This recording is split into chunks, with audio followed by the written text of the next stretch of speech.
Heather, is Mitt coming tonight? What's that? Is Mitt coming? No, we have opinions that they've given us for this evening, and we can discuss it without the present as long as it's a current legal Okay. opinion issue for the specific topic. Oh, Okay. this. I didn't see this. No, I didn't. I just saw it. Yeah. We'll need to go back there quickly. Oh, okay. Tonight. Sorry. Makes sense. I didn't realize I had a closed session. Well, and there might be some Must have additional been. information There too. is, yeah. I did not scroll down far enough. Glad I wasn't the only one.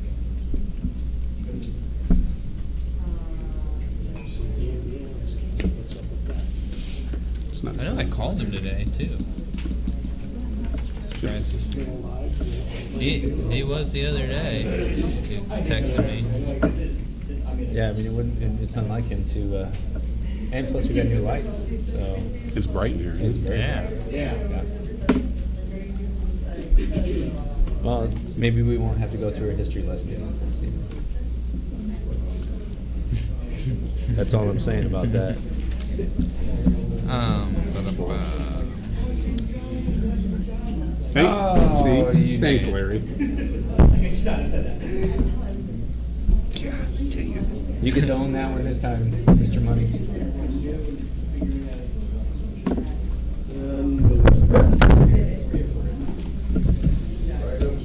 I called you today. You didn't answer me. Were you napping? I said I called you today. Yeah. I said, oh, it's probably Dan's nap time again.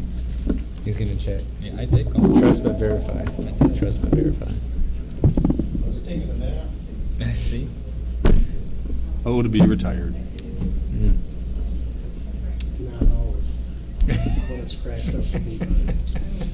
I wish I could have had a nap today. Amen to that. Did you get a nap in today? No. 612? No. Prefix?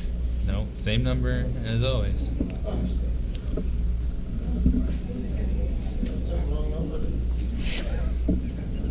I'll tell you. Hold on. I'll get other verification here. Scanned its calls. He was calling you about your car warranty. Dan Vigonsky, 3:30. Oh, right on the money.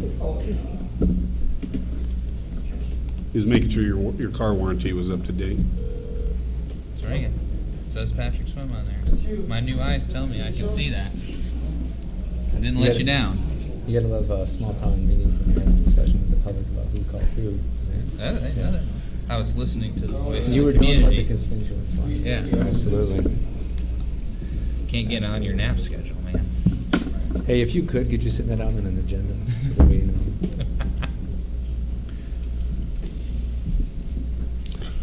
Are you rolling? You ready? We're ready.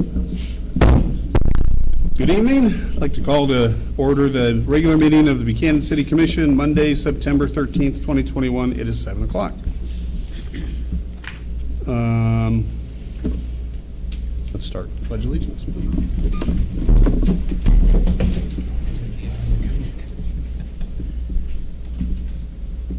Pledge allegiance to the flag of the United States of America and to the republic for which it stands, one nation, under God, indivisible, with liberty and justice for all.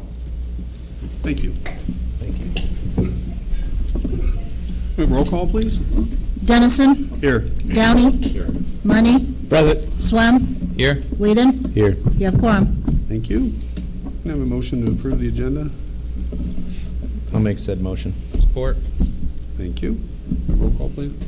Downey, Yes. Money, Yes. Swem, Yes. Whedon. Yes. Motion carries. Thank you. It's time for public comment on agenda items only. I have 3 minutes. If you'd like to speak, please state your name for the minutes. Anybody wishing to make a public comment?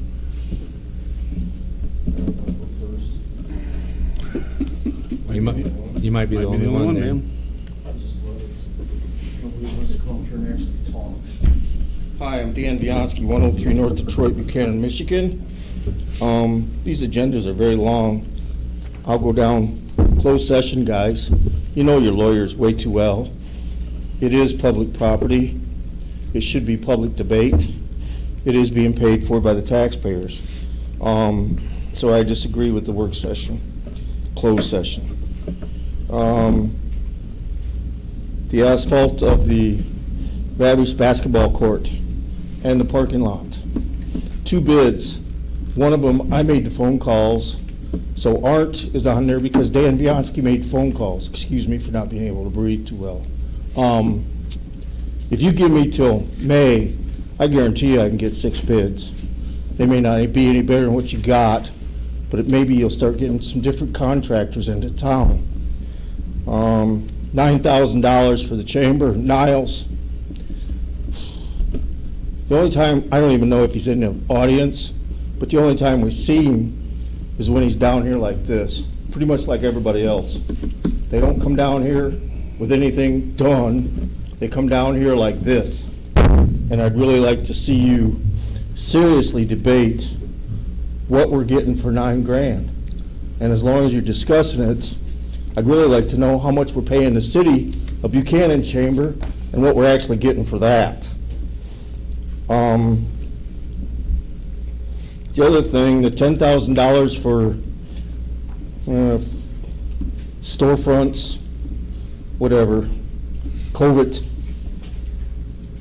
I personally feel save your money and give somebody that's actually coming into town a good welcome, or spend it on some serious marketing to get people into town, because I believe the $10,000, if you're in business, yeah, it'd be nice, but having had my own club, the $10,000 would have lasted maybe 2.5 months. So if you're going down the tubes, there's no sense in extending the inevitable.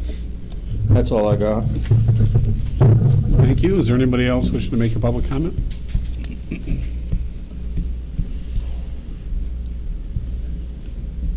Okay, seeing no one, let's move on to the consent agenda. Can I get a motion to approve the consent agenda? Sean, I'll make said motion. Thank you. Is there I'll support? second. Thank you. Have roll call, please.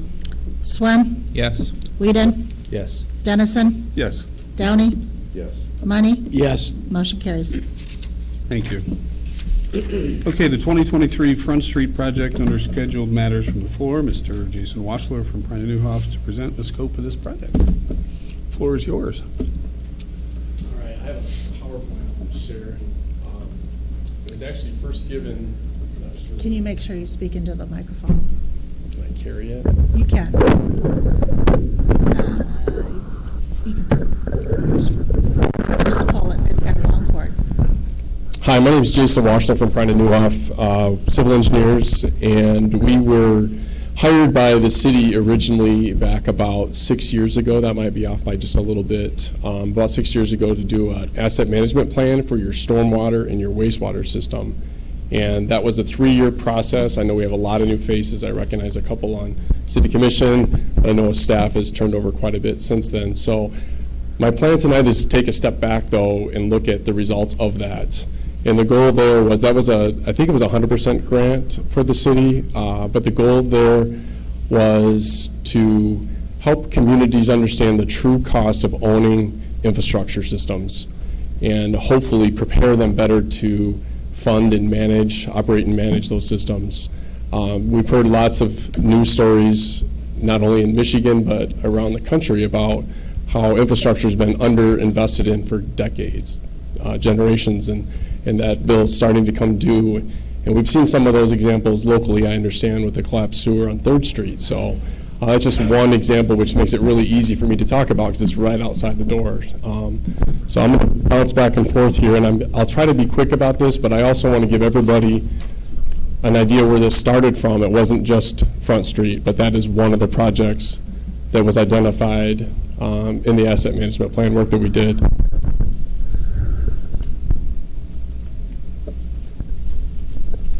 So in a nutshell, asset management planning is basically doing an assessment. First of all, we have to know what you own. You'd be surprised the first time we ask people, how many manholes in your storm system? Oh, I don't know, about 200. And we'd count them. It's like 800 or 900. So the first thing is to find out what you own. What condition is it in? Is it serving the purpose that it's supposed to? Is it the right size? Things of that nature. And then doing a life cycle analysis on what it's going to cost eventually to replace it. So we find out where it is in its life cycle. Just like we have a life cycle, so does the pipe in the ground, so does a manhole, so does a pump station, all that stuff. Does that help with visibility? So like I said, this is a 3-year process. I'm going to try to rip through this in 5 to 10 minutes, so hopefully this isn't too quick. But if you have questions, please jump in and ask. So a lot of the research that we did ends up in maps that we can see visually, because the city is laid out geospatially. So GIS and mapping is a great tool that our industry uses now to map what we own, so we can actually see it and manage it better. So this is just a simple map showing the wastewater system, and it's color-coded by the size of the pipe that's out there.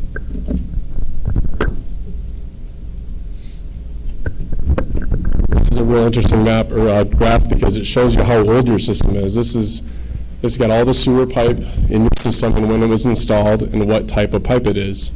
And you can see on the right there, which is more recent, so like 1980 to 2010, you see that heavy pink line that makes up that bar graph. That's a polyvinyl chloride pipe, commonly known as PVC, which is what the industry standard is now. And if you look back before that orange line, or part of the bar graph, is a clay pipe. Well, clay pipe back then was the industry standard, but as roots grow underground, they like to find nutrients, and they can find that through the joints of that pipe, and that pipe is brittle, so that's one of the causes for infiltration. So as groundwater and rainwater gets into your sewer system, you have to pay to treat that because it goes to the treatment plant. So we're seeing that around Michigan, and you're not the only one. So you'll see that 1930 to 1970, a lot of clay pipe. Not to mention the age of your system too. And we've got another chart that shows that a little better. So just looking at these pie charts, you'll see the age of the system. So 1930 to 1950 makes up almost half of your system. So 1950 was 70 years ago, right? Infrastructure of that vintage probably is good for 60, 70, maybe 80 years. Stuff we're putting in the ground now might be worth 100 years. So that just tells you half your system is aging out already. And then if you look at the material, it's very consistent. 52% of it's vitrified clay pipe.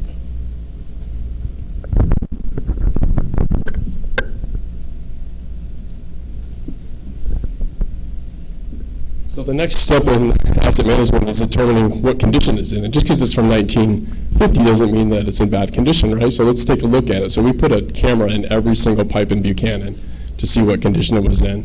And we rated them 1 through 5. 1 was good and 5 has already failed or about to fail.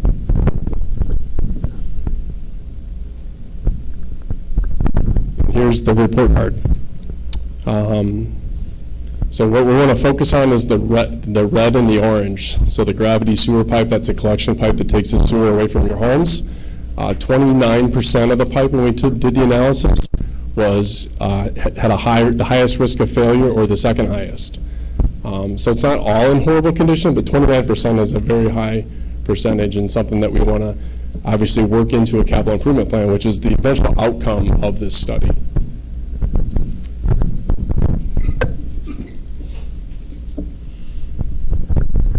I apologize, these maps aren't big enough to really see. I'd be happy to share them and look at them in more detail later. So this again is the picture of the sewer collection system, and this was color-coded for your condition. So the red pipe, which you see quite a bit of, again 29% is going to be red or orange, and that just gives us a map of where those poor condition pipes exist in the system.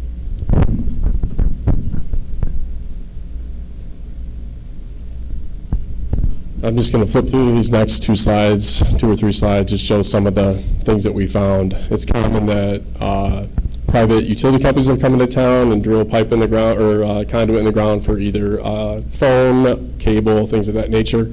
And it's not uncommon for them to go right through the middle of a pipe, which was you see in that first picture there.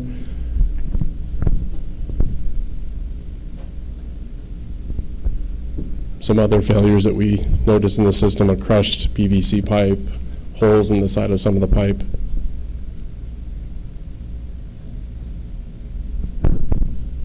Corrosion.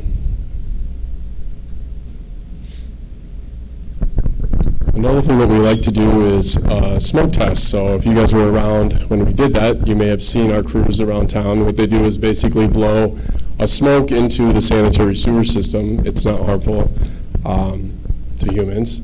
And anyway, we're looking for any storm connections. So like if your roof drain is connected to the sanitary sewer system, the city's got to pay to treat that. So any groundwater, any storm runoff, we're looking for sources of that that's getting into the sewer system and causing higher cost to treat the sanitary sewer. And so this is just a few pictures of things that we found.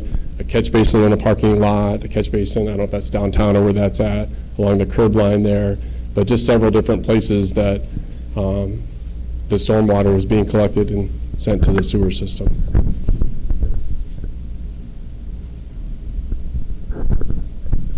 And then this is a map of criticality. So criticality is two different things. It's what's the consequence of a failure. So if you think about a sewer pipe right in downtown, if that thing fails, it's going to have a bigger consequence than if it's on the very outstretched corner of the city. So that's just one example. If there's maybe a important a utility next to it, that's another one, or if it's a major transportation a component, things like that would cause it to have a higher consequence. And then we multiply that times the rating that we gave it for its physical condition to determine criticality. So we can address the highest priority components of your system first. And we're all this is all leading up to an asset management plan that's going to help us decide what projects we should prioritize, which is what I'm supposed to be presenting on. So this map tells you a lot. So this is the result of that. These are the recommended improvements for various reasons, whether it's structural failure, capacity problems, things of that nature. So you can see it's not just one part of the city. It's in several places for several different reasons.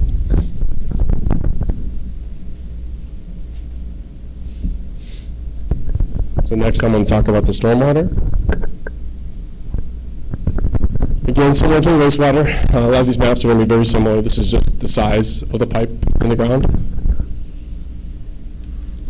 This is a chart showing the age again. So the stormwater system's not as old as the wastewater system, partly because there used to be a combined system like many other cities.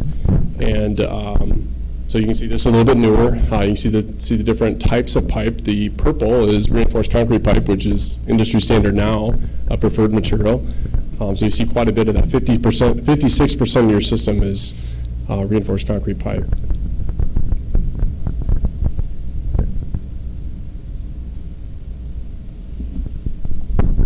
And 29% of the sewer system, the wastewater system, was in poor condition. Only 12% of your stormwater system. So you can see it's a little bit better condition, which is appropriate based on its age too.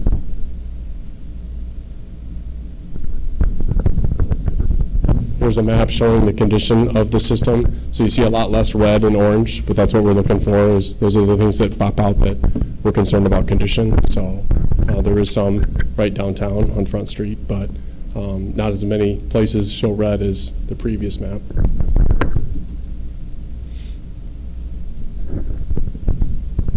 All these dirty movies, because we have engineers that watch these movies all the time, and you see lots of interesting things. So there's some crushed clay pipe on the right there. On the bottom left is a picture of a concrete pipe, a reinforced concrete pipe, that's corroded to the point where the steel cage is already corroded through. So again, all of those pictures are definitely 5s.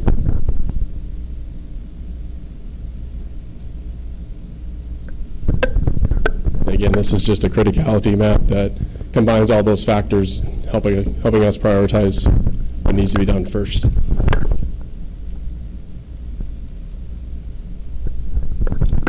And then this is the capital improvement plan, master plan that shows what the reason is for the improvement. again, really hard to read here, but I'm just showing you the background, everything that went into a 3-year study. Some of these studies that we did, I'm not sure what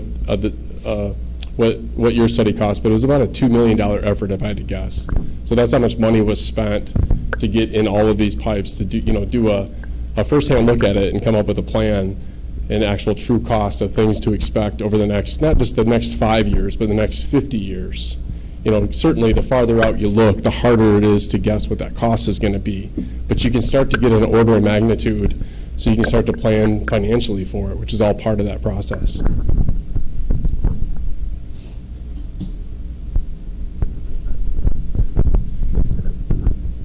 So it's more than just your stormwater system and your wastewater system. That's what SAW covered.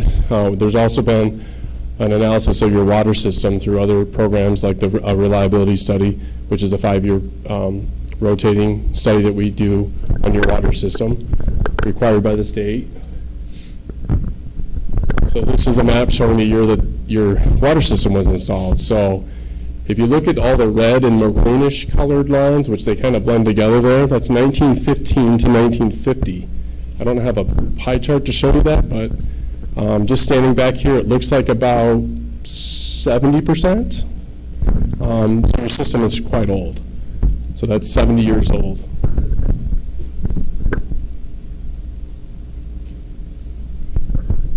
And here's the material. So there's three materials basically shown here. You have PVC pipe, which is some of your newer sections, which the PVC industry tries really hard to get that material introduced in systems. I won't debate that here, but it's not my favorite material. Ductile iron is the newer style of iron that's used in water systems, and that will last probably 75 years. Cast iron, which was installed in the 60s usually, it served its purpose, but it's brittle and it does break often. So you see a lot of vintage pipe from the 50s and 60s that are starting to crack, and that's where your water main breaks occur when the ground starts to shift. You can see you have a lot of that in the ground. That's the red color.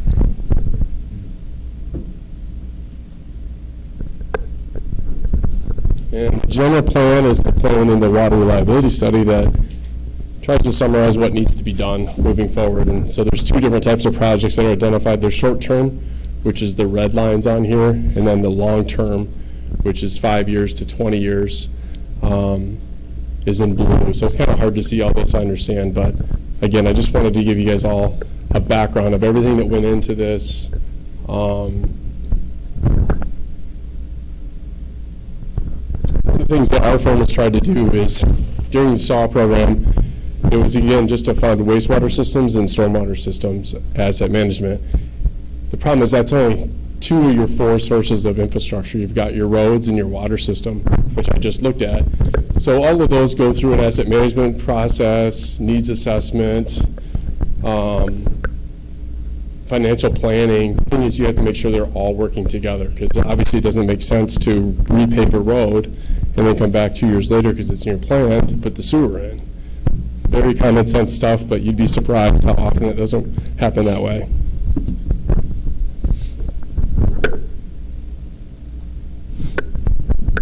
So this is the big map that was a result of SAW.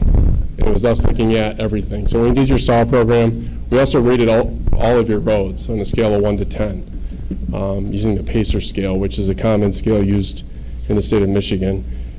So the light blue on here is your short-term projects. At the time, it was 2018 to 2027. Now, those aren't hard dates. Those are planning dates. And then the darker blue is 2028 to 2037. You can see it covers a lot of area. So it's nice. We can say, hey, we need to do all this stuff because this is how bad our system is. Well, there's a financial plan that needs to make it realistic too, right? Like, I don't think anybody has hundreds of millions of dollars just to spend on it. So it has to be realistic. So Baker Tilly has a financial advisor, Andy Campbell, who couldn't be here tonight, that was part of that team when we did the SAW program.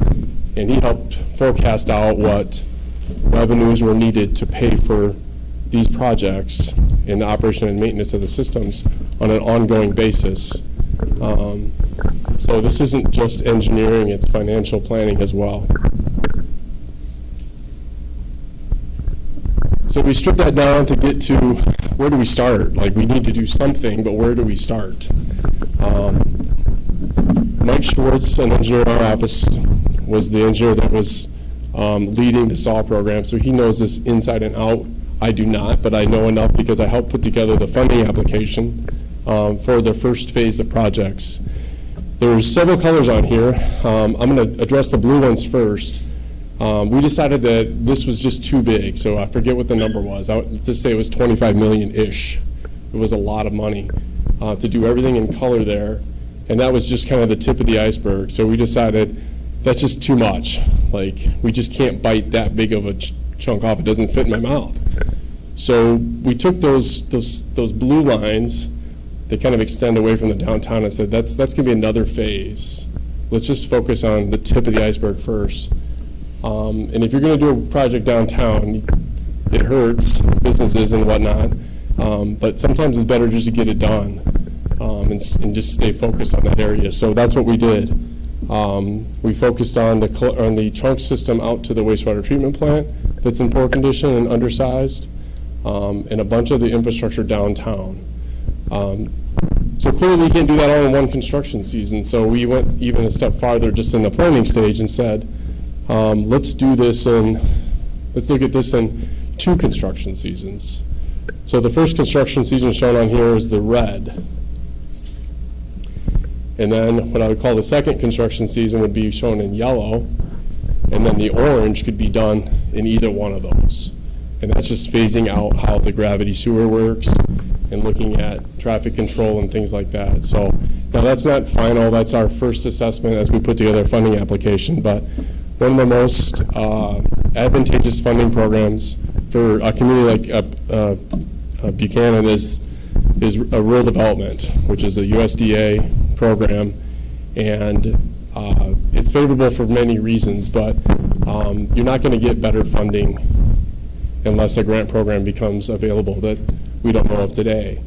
And it's favorable for several reasons. You can amortize your loans through them over 40 years, which helps disperse some of that cost over a larger period of time.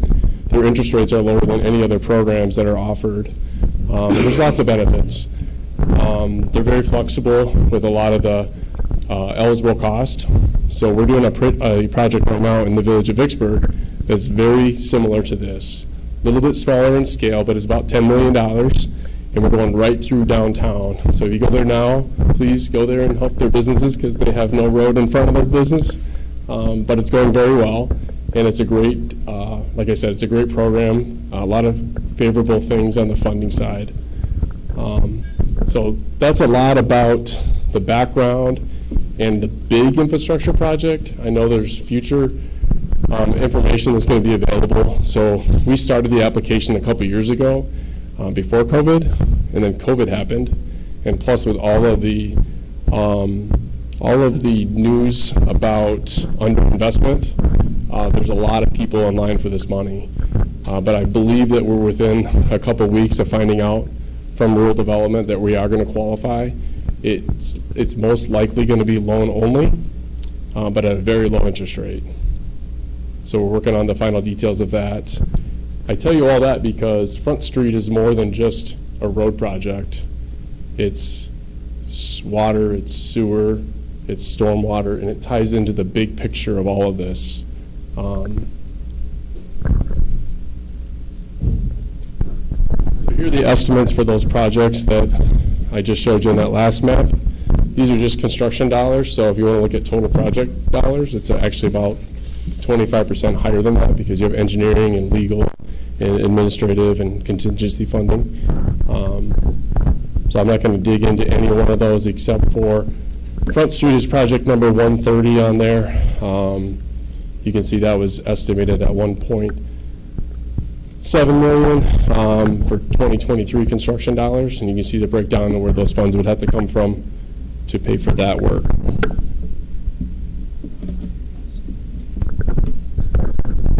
So I guess in summary, and to get maybe a little bit more focus on Front Street now, the rural development funding right now is looking like it's going to be, the sanitary sewer system is going to qualify for a 40-year loan at 1.375%.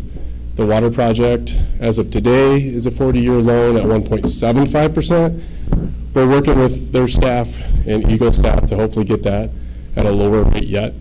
I won't get into the detail there, but we've spent considerable amount of time the last couple of weeks to work on that. So the MDOT funding, which pertains to the Front Street project, there's a couple of grants I understand that's available for that. There's a new signal at one of the intersections that would be funded with a CMAQ grant. That is $287,000. That's the grant amount, and the local portion would be $181,000. And I believe that's just construction dollars, not engineering, et cetera. And then the surface transportation grant is the next line there. There's a $300,000 grant to rebuild the road, and then the local portion of that's $385,000. If that was combined with rural development funding, that could be part of your loan. The CMAQ part of that was not included in the estimates that you've seen. That's just the signal, completely separate. And the timing for that project is we have to have the plans submitted to MDOT by the end of the fiscal year in 2023, which would be August, September-ish timeline. And then construction could happen in 23 or 24, depending on how that fit into other improvements in the city. And then if the city commission decided to move forward with the other projects, understanding how large those are, to fit in with that, we would propose a design schedule of, anytime in the next several months that if we decide to move forward with it, in this, in that scope, design it through about February of 23 so that we could be in construction later that year in 23. And then construction would finish in 24.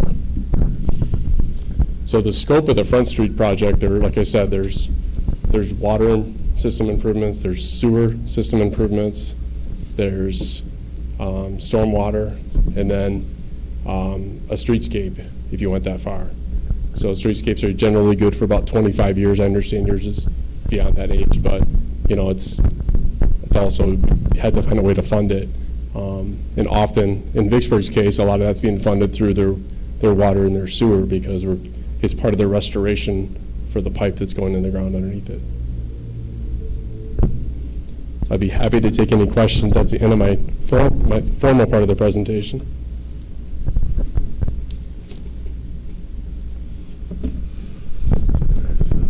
Anybody have any questions? Not yet. Were you guys involved in the sewer project we've got going right now, the wastewater plant? We were not involved in that. No. I understand that was a design build by a different firm. As I understand, right, we received no grants for that at all. Is that true? That's my understanding. Yeah, because that was at the beginning of our tenure. And it was expressed to us that grant money was not sought after, or it was not awarded, but we don't even know what we even have. The rush job. Imagine Nobody else.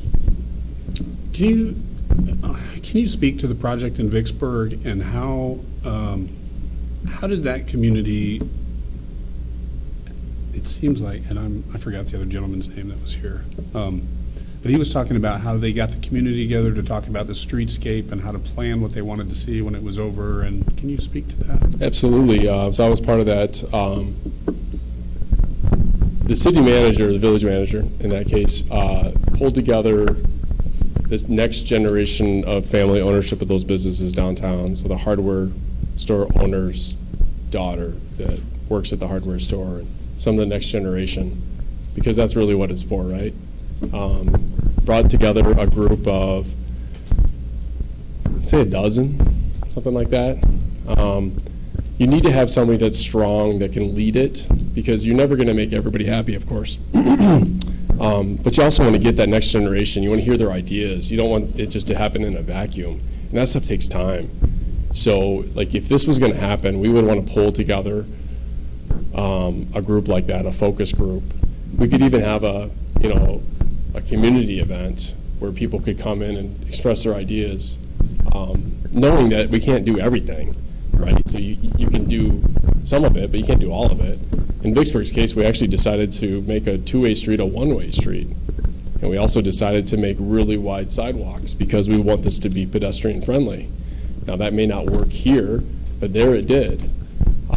So there's lots of ideas that you can come up with, and I would just say that once you give the community an opportunity to have an impact on the outcome, that you narrow it down and have a group that you work with and that you have a clear leadership so that you don't get sidetracked and don't chase ghosts all over the place.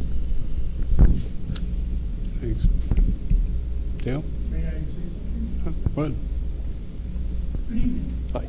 My name is Dale Attorney. I'm one of the former commissioners who approved you. And I would like to explain to people here and also the commission, once the street is opened up. Dale, I'm sorry, can you come up to the microphone? Easier if you came up here, Dale. Absolutely. Yeah. Thank you. My name is Dale Attorney. I'm a former commissioner, and we approved the gentleman here to do this work a few years ago. And I remember everything that you said and about the town.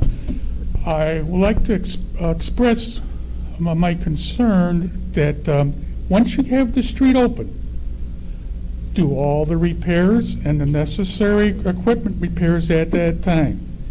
I worked for a utility in Chicago for 30 years. You don't want to cover up something and then reopen it, because once you reopen it, there's problems for a long time. So what the gentleman said is, look over what you need to do and do it the first time, not the second time. And the city had some good ideas about their streetscape. Our streetscape was put in 2003. So we're getting close to that 25-year period. So I just wanted to bring that up. So what he said, I heard, and we approved. So our pipes are in sort of medium trouble, if I were to look at all those things again. So I just wanted to bring that up. If there's any questions, you can ask me. Going back? Does anybody else have any questions or comments? I did want to ask Jason, I know part of our conversation earlier, we were waiting to hear back from some of the folks that we were dealing with Eagle, and that we were trying to negotiate perhaps a lower interest rate for the water side. Are you able to, have you had any follow-up conversations or heard anything more from Mr. Bristol? Do we have a timeline? I know at the end of the state fiscal year where we were sort of up against a deadline, but perhaps not. It was a little bit unclear. Is there a decision that has to be made by a certain date by our commission? Yeah, so I'll dig into some detail here, so hopefully it's not too much. The rural development is a national program. They have a state office, though. It's sponsored by the United States Department of Agriculture.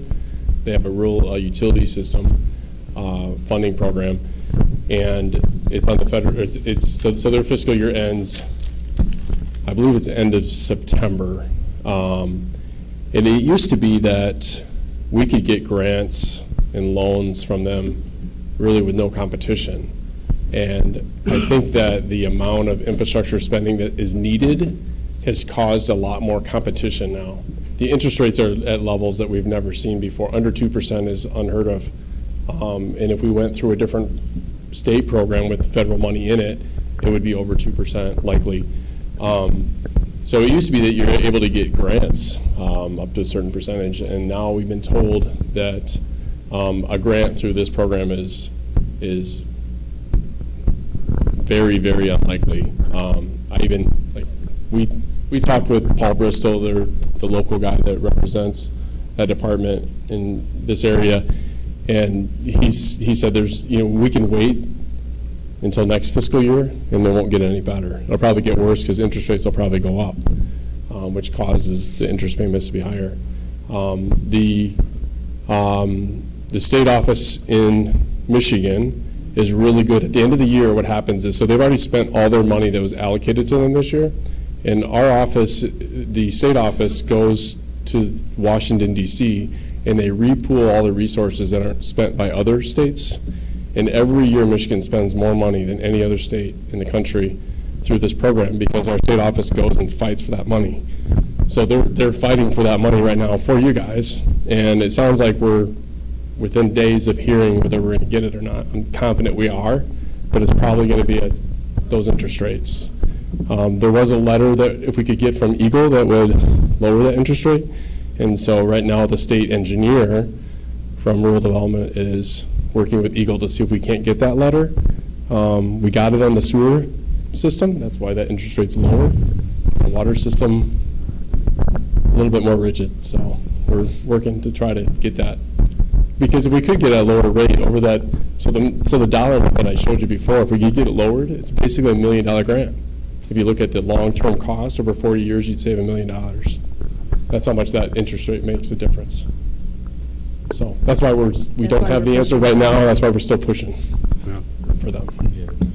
Yeah, you have a question, Mark? Yeah, not so much a question, more of a point of reference, because I find it very interesting that we continue to sit up here and be presented with just these astronomical costs that all of a sudden this commission has to find an answer to. And this isn't something for you, this is once again just more of a statement. Let's not forget that we've had previous commissions for over 2 decades, right, that had potentially kicked this stone down the road, right? Because obviously at the age of these pipes and the condition that we're sitting in, this wasn't something that everybody wasn't aware of. I would imagine that you could bring up historical data and show to us that there was inspections done long before the request of this $2 million was spent, right? Is that probably, I know you weren't, nobody was here. Money? A lot of that stuff is buried and out of sight, out of You were mind. here. So, right, so there's some bearing of responsibility on the people who were on the previous commission that didn't actually take action at the time of this occurred. Now, Mr. Attorney, I'm not giving you your time. You've had your time. You can sit down and be relaxed. It doesn't matter. You can relax. So the bottom line is that previous commissions in many cities are now placing this on the responsibility of the people who happen to have a growing city and the potential to fix this, right? So my question to you is that how often do you see this in cities that it's cast upon the current commission because previous commissions didn't spend the time and the due diligence to get up to the point that it wasn't 25 years, 30 years, 40 years? Is that a commonality in Michigan that you're seeing, and that's why you've seen the issues we see out of major cities in Detroit, Flint, right? That's an extreme experience, but. Absolutely. I wish Andy was able to be here from Baker Tilly because he does a really good job of telling you or explaining to you where your water rates are and your sewer rates compared to other communities of similar size in the same area of the state, similar challenges. Right. And yeah, I've seen it. I've been doing this for 25 years, and I've stood in front of city commissions all the time to say, I'm not going to raise water rates while I'm in office. And you can do that as long as you want. Yeah, You can do it for 70 years. Exactly. And so for a point of reference for everybody in the crowd, because if you didn't notice the last time, it is getting very frustrating. We just continue to go through the same cadence and we get no response, right? And we start to blame us for the consequences of previous commissions who made decisions probably justifiable at the time, but in error now in hindsight, right? So here we are today. That we have, I completely lost my train of thought. We have a situation that we have to deal with that other commissions don't, and that is to look our constituents in the eye and try to explain why we have higher water rates, higher sewer rates, why we have our streets that need to be tore up, why we have a 3rd Street that collapsed. And then they like to walk around and postulate about how great they did, and we know dang well they did not. So here we are today, shouldering this, and I don't care how many people come up and speak about what they talked about and what they approved and what they said on the commission for. The consequence is now on our shoulders.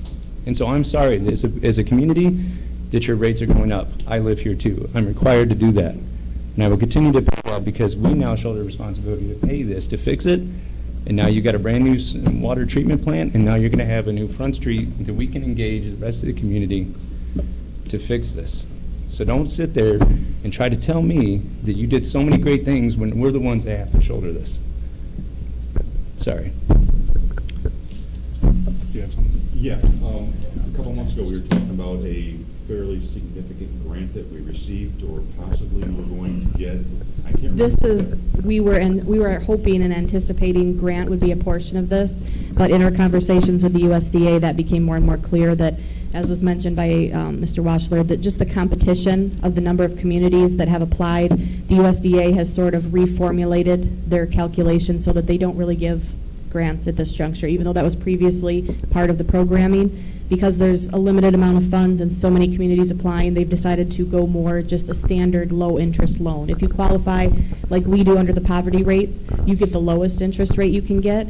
But it used to be, if you qualified for the poverty rates, you would probably get a grant component. That's just unfortunately not the case at the present time. Was this several millions of dollars back then? Yes, so if you look at page, so 25 and 35 are the most relevant for a summary of the underwriting of what we applied for.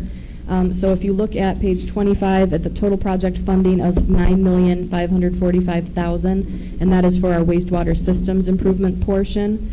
And then if you were to look at page 35, the water system improvement, total project funding of $10,738,000. So those were those large numbers we had talked at. At one point, I believe it was an 18 million plus. Now it's, because of increased cost projections, it's over 19 million. At that point, I thought we were awarded those grants. No, we were anticipating getting awarded a grant. So, But that's sadly does not appear to be in the cards from all of our conversations with the USDA. feel misled. So with the infrastructure bill that is going back and forth right now, obviously we don't know what that entails, but are you getting any feeler data out of that, since we have people in Washington, on what that might include and how that could impact this plan? Yeah, again, Andy's another great resource, and I think he's planning on being here maybe in an upcoming city commission meeting, so I apologize for him. There is a lot of information out there, and when it starts at the federal level, as you can imagine, as it works through different levels of government, by the time it gets to the local person, it has a lot clearer instructions. So, for example, there's talk about funding for infrastructure that could be roads related, could be water related, could be broadband, could be, several different things. If it's water related, it's probably going to go through the state revolving loan fund program, which is a sponsored program through Eagle, and that's one that we considered for this. It's not as good of a program as rural development, so that's why we stayed focused on rural development. It's a higher interest rate, it's a shorter payback period, so your water rates would be impacted even greater. So what's the difference between the funding that Ben Harper just got from the governor, I think 20 million? Granted, our system's not anywhere near as bad as that system was, but where's that money coming out of? Any idea? Yeah, I guess I'm not familiar. If they just got awarded it. Is it a water grant? Or water? It's like $20 million for water. lead pipe remediation. Yeah, I think so that's a that's good chunk of it. Replacement. Yeah, specific to the lead pipe Yeah, initiative. so we would actually probably, so this does not include lead pipe replacements. Okay. So rural development will pay for replacement of your water system, the main through the street, and the water service to your house up to where the property line is. Mhm. If you go beyond that, and the only reason you would have to as a city is because it's lead. Yeah. Or it was connected to the main with a lead gooseneck, they call it. They won't pay for that.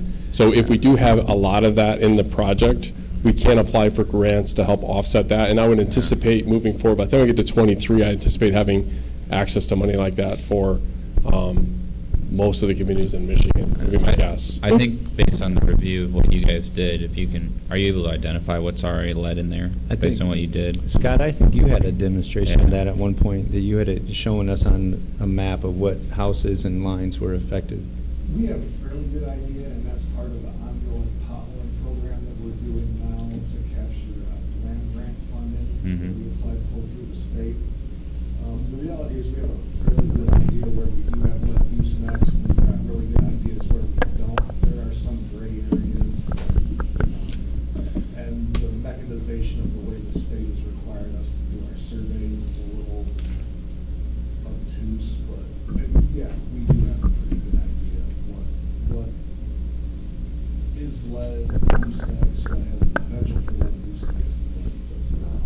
And that Yeah. grant has been awarded to the city, so perhaps that was the wonderful. one you were thinking of for the Wonderful. potholing for, basically, we're doing an asset inventory related to lead goosenecks and any other lead piping that will need to be replaced. So So with that- that's ongoing presently, and the information we gather for that can be put into an application for Great. the program you're discussing. So that would be pertinent to you, so if we can get those resources over to your group, we can actually have a work session where we can talk about a real proposal on how we're going to fund this. Yeah, we fully intend to use that underlying data to apply for those types of grants. We just have to Right. gather the underlying And that would be, information. those would be costs on top of this, because that's outside of the right-of-way. Sure. We're going to apply for a loan at a low interest rate. Yep. We'll do Right.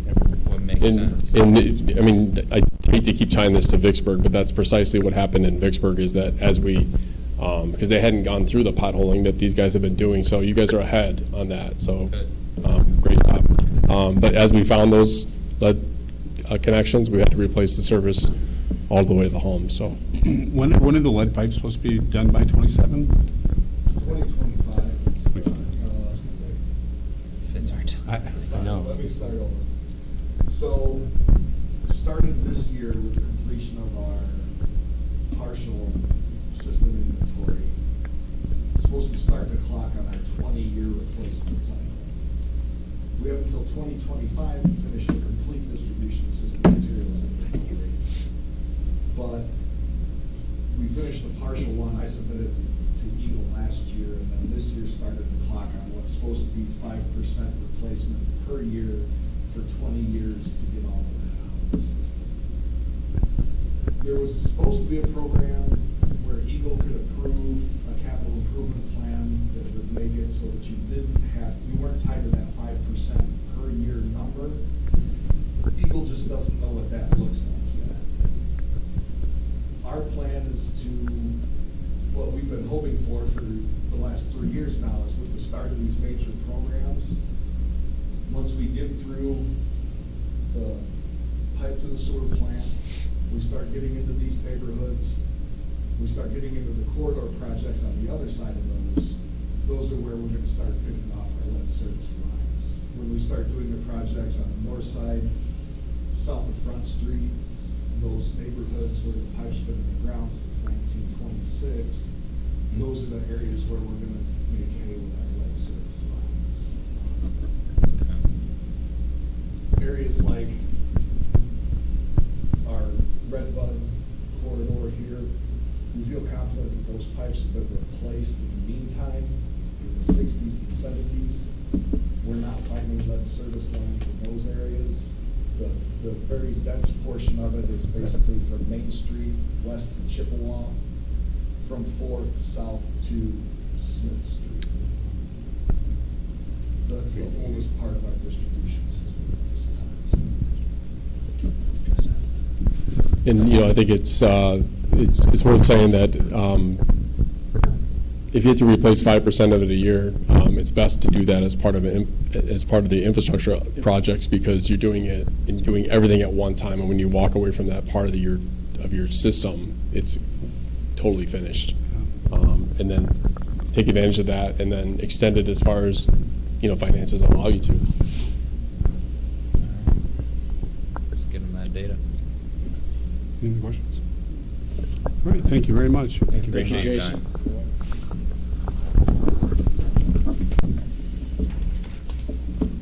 Or we should have motioned to put Jerry at the end of the agenda. Yeah, let's move on to the Friends of the Trail with a trail update. Mr. Flenner, Mr. Ryder. Oh, we don't want to make Wayne wait. Jerry Flenner, Chairman of the Lake Creek Trail Group. I also have with me this evening Wayne Ryder, who is on the chair on the board, and he will be giving a report right after my report on the retreat for coming this year. I came to you in June, I believe it was, and talked about the trail expansion, and at that point, we determined that locally we needed to raise $106,000. I can stand here in front of you right now and let you know that we have currently raised $129,000, so we're over our goal. Plus, we have another grant coming from AEP. We believe in the amount of $50,000, which is significantly over what our goal was. So, as far as the trail expansion, we are in good shape there. Again, the construction for that will not be until 2023. That's why we were talking to business people and individuals about a 3-year pledge versus just a flat donation. And that seemed to work extremely well, especially with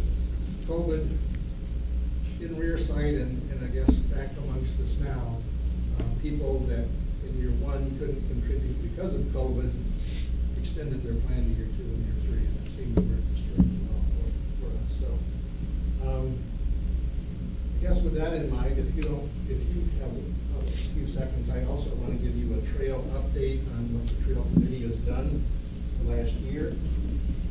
Last October 31st, we had Trek or Treat on the trail, which Wayne just told me that started in the year 2005, so that's been going on now this year for 16 years. Last year we had over 1,400 people come through in an hour and a half, so we had approximately 22 characters on the trail giving up candy to children that were coming through, so it was a very successful event. Other things the trail has done in the last probably 2 years because of COVID is we planted 10 American chestnut trees, which are extremely rare. Tom Rassi from the Presbyterian Church actually started those, and I can report to you that as of now, eight of those 10 trees are doing extremely well. 2 seem to be struggling. I don't know if the deer are eating them or what's going on, but we're having issues. I talked to Tom, he's got 4 more that he's going to save at the end of the season for us, so we'll be doing a little more planting. We worked with the Berrien County Jail crew. They came out 5 times this summer and worked on the trail, different projects that we assigned to them. It's an amazing program. I think we get up to 6 inmates. Again, they're all probably in for child support or something. There's nobody password or anything out there. But we get up to 6 and a guard for a day for $180. And those guys work like crazy. I mean, you cannot believe the amount of work they get done in a day, and they're extremely happy to do it. They're not sitting in a jail cell. They're out in the sunshine. They actually told Wayne and I that they love to come to Buchanan because we as a group treat them as individuals instead of prisoners. So I thought that was a really nice comment that they gave back to us. We completed 1 Eagle Scout project this year. If you've not been back on the trail, it's just off of Lloyd's Loop. There's a bridge that now goes across Proud Street. And on the far side, an Eagle Scout built a staircase all the way up to the railing and everything. On the side towards Lloyd's Loop, there is a proposed Eagle Scout project. He's drawing up the diagrams as we speak.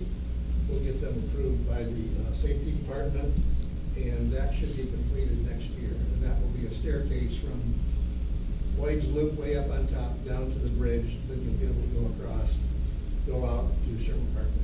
It will not be handicap accessible, but that's part of the trail. So, one other really neat project that we are in the process of right now is through Peter Lisi. He has discovered, after we did the mural, that there are 4 more mills that were on the McCoy Creek Trail at one time that he has just discovered. So we're in the process of identifying those, and we're going to identify each one of those and have signage up about what they were, who they were owned by, what they did. So that'll be a nice addition to the trail. Something that the city commission can do for us is when we apply for state and federal grants, we have to have, as part of our package, a completed 5-year rec plan. That was probably overlooked because the barb has not been real strong in the last few years. But Wayne and I discovered that that needs to be updated. It has to be updated by the end of the year, and we have to make that we have to submit that by March 31st, or our grants will not be awarded. So I think the city administration might be coming to you to go on the outside and hire to get that road plan updated. And again, if we don't do that, we will not get about $400,000 in grants. Right now, middle of November, we should know on the first one, and then after that, that's going to tie right into another one. So I beg of you, plead of you, please, get that project completed. Any questions about what's been done on the trail or where we're going? Or? I think the rec plan has been started. We got a copy of it, if I'm not mistaken, right, Dan? You guys have started on it? Well, it was handed out in June.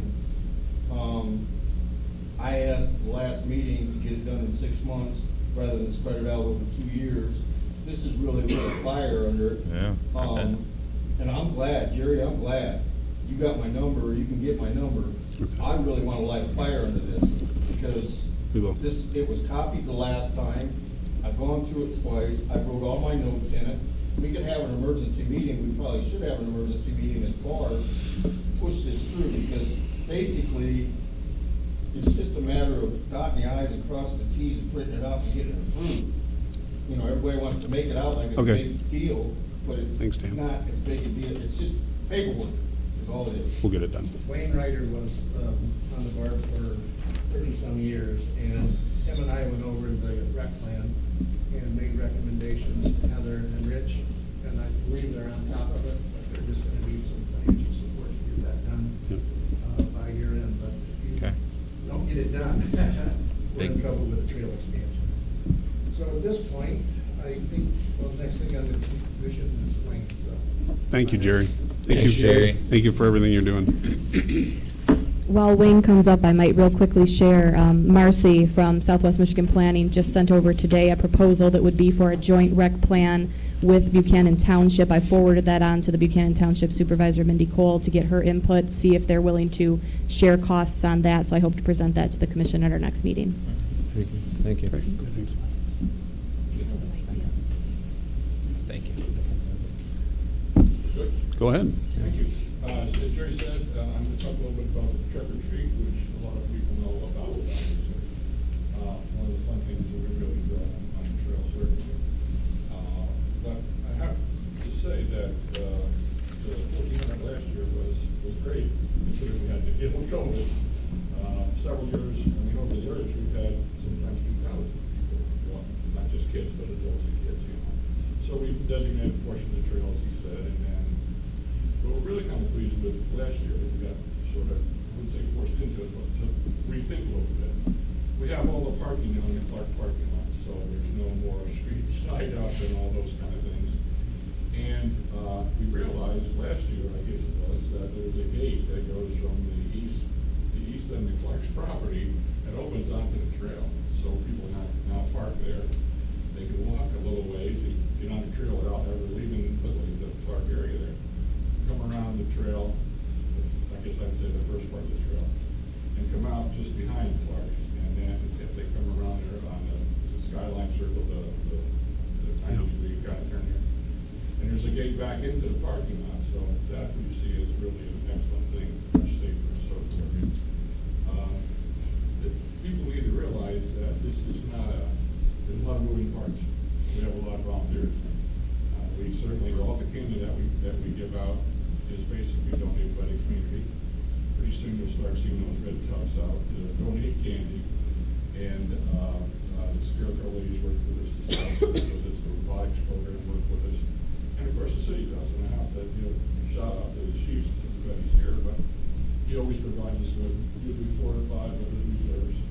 And we put a couple of them on the trail, a couple on the start and finish kind of thing. I saw Mikey going, he's too big to miss, where is he? So Mikey, he's a helper too. He's been out with the DPW for quite a while, so he gets things spruced up. Matter of fact, you helped open up that gate last year. I found it, yeah. Just walked through it. So I just want people to know that there's a whole lot of things a whole lot of people involved in this that make this really happen. So what we're really doing tonight is seeking your approval. We're looking at the 30th of October, same times, 12:30 to 2, right there. Okay. And I saw on your agenda that you're going to have the official trick or treat on Sunday, which is pretty standard. I mean, we usually run the day before that, just to make it simple. So, as I said, we're looking for your support. If you have any questions, either Jerry or I can answer. He knows both are pretty involved with it. It's a pretty sweet deal, if you'll pardon the expression. No pun intended, right? Anybody have any questions? I have a comment. Just so you know, I bought some candy last year when it was on sale right after Halloween. that I saved for them. Oh, God. Great one. Dennis would be Great glad one. to hear that. Yeah. I did the same thing, but it's gone. Candy gets donated, nothing gets to go out unless it's in the original package. We package things in baggies and we get rid of that kind of stuff. But, yeah.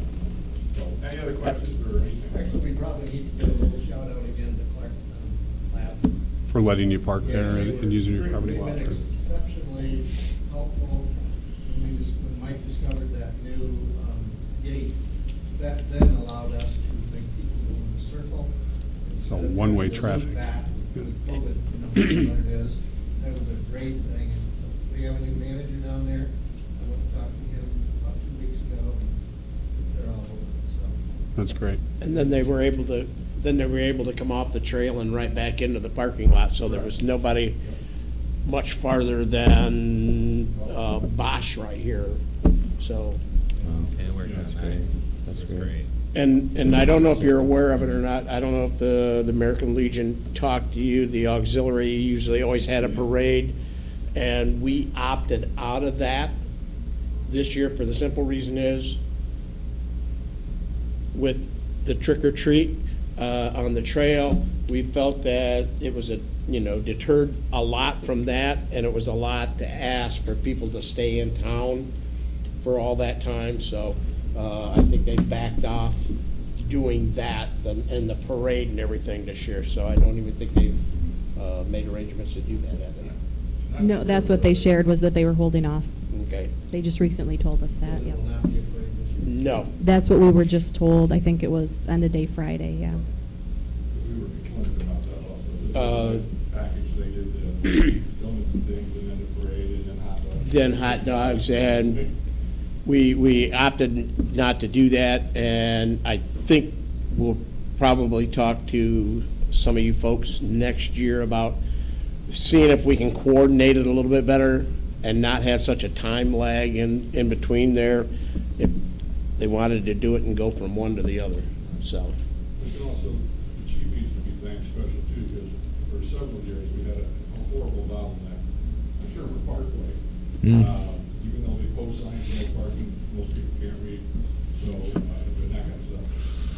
But this has really cleaned it up, having it over at the, but very easy, a lot easier for you guys. Yes, it is, yes. So, any other questions? Any questions? I'd like to make a motion to approve trick or treat on Saturday, October 30th. Support. Money, I'd support. Roll call.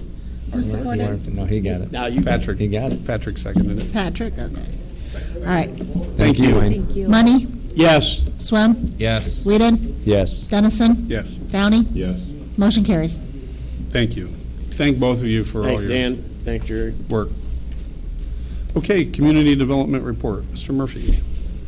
Good evening, Commissioners, members of the public, Rich Murphy, Community Development Director. I'm excited to be here tonight to propose taking the first steps towards our economic development policy in the city of Buchanan on the local level. To catch up members of the public and remind the commissioners, in March, I first presented the economic development policies to you in a Saturday workshop. From there, I got your feedback. I did a lot of research in other communities across the region, across the nation, in fact. I came back to you during budgeting time, and we identified the resources that may be available to invest in economic incentive packages. And tonight, I'm, again, excited to bring to you the first two programs for your review, the Buchanan Facade Program and the Restaurant Incentive Program. And these have been distributed in your commission packets and posted to the city website. I'm actually already getting comments and feedback from people that have seen them. Both programs have been reviewed by City Manager Grace and our legal department, and they are based on the best programs I've researched that I can find. As I stated to you kind of throughout this process, These aren't new to economic development, they're best practices, but I believe they are the best of the best, and we have customized them for Buchanan. And these programs are certainly what you need to have in your toolbox if you're serious about driving economic development in your community. So, I've worked to make the programs robust but simple, because we really took steps, and even in legal review, we wanted them to be easy to understand, easy to use, so that they won't sit on a shelf that people will use them. And so that was really one of the first tenets of the user-friendliness of the program. Some might say there should be a little more of this in it, or a little more than that. What I'm saying to you tonight is these are good programs that we can launch, and we can get in the pipeline, and we can always improve on them. If we see trends that we need to adjust to, or something that we can make better, that's a continuing conversation with you and the commission. Couple things before I just want to say about both programs. First, both programs are primarily downtown programs, and why that is that that's you build the core. You don't build critical mass by kind of sporadically investing around the city on the outskirts, or not having a strategy. So primarily they are downtown investment incentives, because that is the best practice strategy. Having said that, I have allowed for flexibility on these programs. At the end of the day, they're your programs. I can tell you what I think, but you I look forward to your feedback on improvements or anything that we can do to make them better. You know your city best. One other important point is these programs are forgivable loans. And what that means is that in return for this loan, a property owner needs to do certain things. And if they do those things over a certain sustained period of time, the loan is forgiven. We do have promissory notes that we would draft. Again, we have a 16-point checklist, applications, agreements. All of this I would bring to you. We would have that discussion. What I'd like to do is get these programs out on the street and get. I believe there's already people who will submit for the incentive packages. So the first item is the Buchanan facade program. I'm proposing a up to $10,000 grant. It's a 60% match. This program would be designed to drive small business growth and job creation in the downtown core. Typically, it involves facade improvements. There's a list of eligible facade improvements that could be considered. The second program is the downtown restaurant incentive program. I'll remind you that the #1 theme of our survey conducted in February of 2021, almost 500 people took this survey in Buchanan, and the #1 thing they wanted to see downtown was more of a downtown dining experience. So we're going to follow suit with this. I think that I wanted to make these programs simple, get them off the ground. This is also a 60% match program, up to $10,000 per property. And I really think there's a timing element in this redevelopment. We've gone through a large kind of energetic community engagement process, and I think we've gotten a lot of economic energy and excitement in the community. Now is the time to kind of descend with these programs and assist these property owners. These plans aren't perfect, but in my estimation, good is the enemy of perfect, and perfect is the enemy of good. So let's get these programs out there. We've kind of set the table with the energy from the Andrews University project, and I'd like to, see what we can do and see if we can drive some new critical mass economic development. So with that, I'm open to any questions or comments that you may have. Questions? I just have a comment. So, excellent start. I think these are good. I think we need to get them off the ground. What I'd like to see added to it is if we could start having, and it doesn't mean it needs to hold it up from us getting it approved, but I'd like to see us add some resources for businesses that are applying, whether it's through the MEDC or the MSF, on dollars that they can combine on top of this. So you're saying it's a match program. They have dollars that they're willing to spend, so maybe our 10,000 isn't a massive cash influx that some of these businesses want, but when you couple it with two other programs, that 10,000 becomes 30,000, and now they can really get some serious work done that they might be looking to do. It just might take us pointing them in the direction of finding those resources and having that partner established at the MSF or the MEDC or et cetera, et cetera, et cetera. So, but excellent start. I'm in favor of both programs, so we can keep the ball rolling on the other ones you want to get moving. Yeah, I mean, theoretically, property owner may be able to take advantage of both these programs. In addition to the NBC programs that are available on the state level.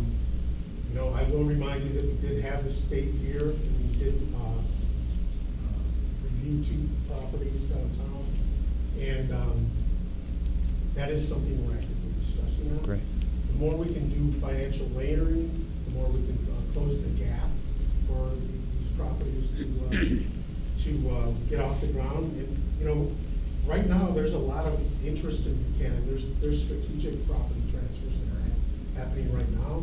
There's some very interesting retail property that are properties downtown on Front Street that are under contract right now. So, you know, I mean, and that's without any incentives. I think that we can bring these incentives forward. I mean, they know they're coming. I've spoken to several restaurateurs who are interested in having this discussion and applying for these incentive programs. Do we need to take action and approve these tonight in order to make them? In order for us to go live with them, move yes, we would forward? need them approved since it impacts the budget. Okay. I'm asking for consideration to approve as is, but I did want to bring up 2 points that were brought to my attention. And these are by 2 investors that have seen the plan. They've read them off the city website. So I just want to give you an idea of, because I've had these conversations ongoing from day one. What would help you guys? I don't want to have programs that won't help. What's enough? I mean, we have resources that we don't have infinite resources, but we got a few projects out there. We got several projects done in 2021. That would make a huge difference downtown. So we got to think incrementally. We can grow it. We can look at what resources are over time. Perhaps we'll have more revenue that we can use. But those 2 points that the investors brought up was, one, creating a kind of second tier, if you will, for an investor that really has brought a lot to the table. So someone that maybe has brought in $200,000 or more of investment, would you consider another grant tier of $20,000 that could be available? So kind of rewarding the investors who make the really kind of deep plunge into Buchanan. Second of all, a point was raised that there are active DDA loans that we all know that the DDA is dissolved. However, these loans are still there. Would the commission be open to providing the same type of forgivable loan treatment for those types of loans? So those are 2 items that, you know, as we go down this, we're having this kind of discussion with the investment community. This is what I've heard as far as 2 reactions to the programs. And to Patrick's earlier point, I do want to emphasize what Rich was stating, the fact that the MEDC and SHPO came here. We were literally the first community in the entire state of Michigan they went to once the COVID restrictions on them were lifted, and that was not by accident. That was by design. We've been emphasizing to them the importance of the strategic consensus we're trying to build overlapping with these programs, and that the timing we want to seize upon for Buchanan, and the energy and excitement is shared at the state level, and we do have some informal commitments for very substantial grants through MEDC already that and SHPO that we really think will make huge improvements to the area. So we're very excited all around. I think it's important too. I mean, we're not approving new budget for this, right? It's just No, guidelines it's- at this point. We've already outlined the budget. Yes, this is part of the existing Just wanna budget, make but sure it's it, in the minutes. it delineates and clarifies what that expenditure will look like. And we need to approve to get it off the ground. Yes. Okay. And I'm in favor of, looking into the idea of having a second tier for someone who wants to make substantial, but I think that's something that we can kind of keep working on after we see how these roll out, and I would be in favor of approving if someone wants to make a motion. I'll go ahead and make the motion. Oh, yeah, probably should split them, right? Yeah, for point of reference. For the, to approve the facade program and Yes. the restaurant incentive program. Yeah. But to add a point of clarification, I agree with you, I'm open to looking at these, but as Down the outlier options where we know what the expectation is with the program already, but they can come to us for consideration, I guess you could say. So I think my this is a motion great place to start. Okay, good. Yeah, I mean, these are the first two programs. There are three other programs that I'm drafting now. One is a technical assistance program. There's upper story residential. But, I mean, let's see what we do with these programs, because we don't want to I'd rather under-promise and over-deliver, rather than say we have all these programs, and let's say people jump at them and we get all kinds of fish on the lines. I'd rather prove our successes that way. Right. Build. And once again, we've talked about this. We need to do something. We need to move on this, so Yeah. I think this is something that's going to be beneficial, and we can look at it later on, the second tier. I motioned already. Did you make a motion You for make both? a motion? Can you make the motion again? Oh, Sorry. make it again. So, a motion to approve the Buchanan facade program, and a second motion, the restaurant incentive program as outlined by Rich Murphy. Does that work? Yep. Is there support? We'll just do it as one motion. Do it You as just one want to motion. do it all in then. one motion? One Because you motion. got to do one motion at a time. All right. So we can do both. So, Is there support? Money? I support. Okay. Swam, Yes. Whedon, Yes. Dennison, Yes. Downey, Abstain. and Money? Yes. Motion carries. Thank you. Thank you. I hope to be bringing an application to you soon. Thank you. Thanks, Rich. Very good. All right, moving on to public services. Mr. Baker.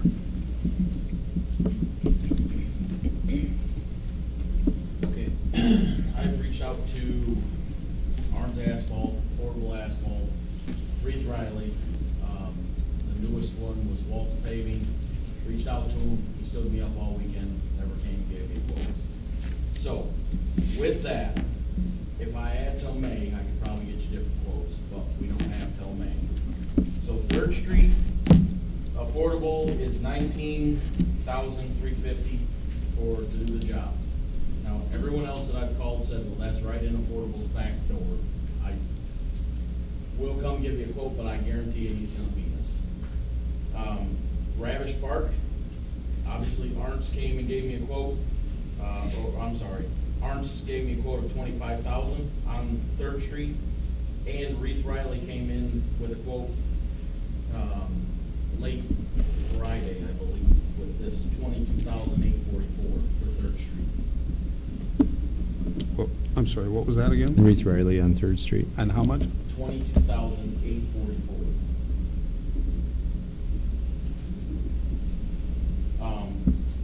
Ravish Park, the two quotes that I received on that, was Arntz Asphalt for $61,530. They're gonna tear it completely out, start from the ground up.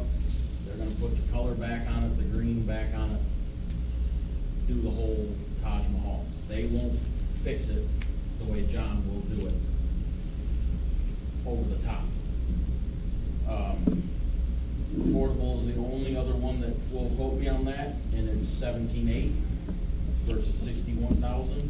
And what is he doing? Just putting like 2 inches on top? I think he's gonna fix the cracks underneath and then lay over the top like he did Victory? Street Park.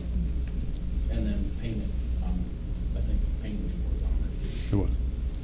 And then the Mill Race parking lot, came out and gave me a quote for Third Street, Ravish Park, and Mill Race, but they never responded to me on the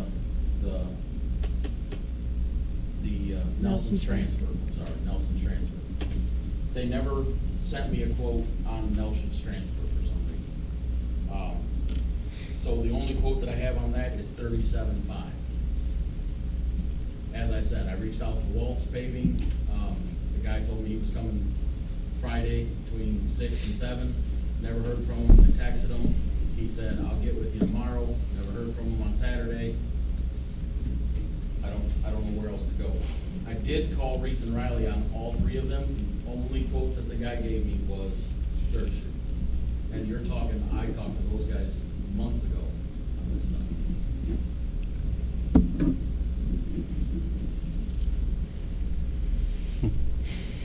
The other portion of this is that these other companies are going to possibly squeeze us in before the end of the year. John will repay Third Street before the end of the year when the project is done. The other two companies said it'll be a close race. We'll see if we get it done.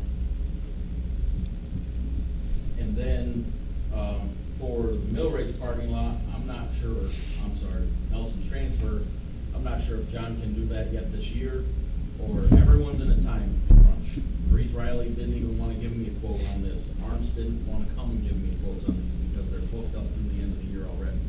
So that's what you're running into right now. As Dan said, if you had till March, we could get different quotes from different places.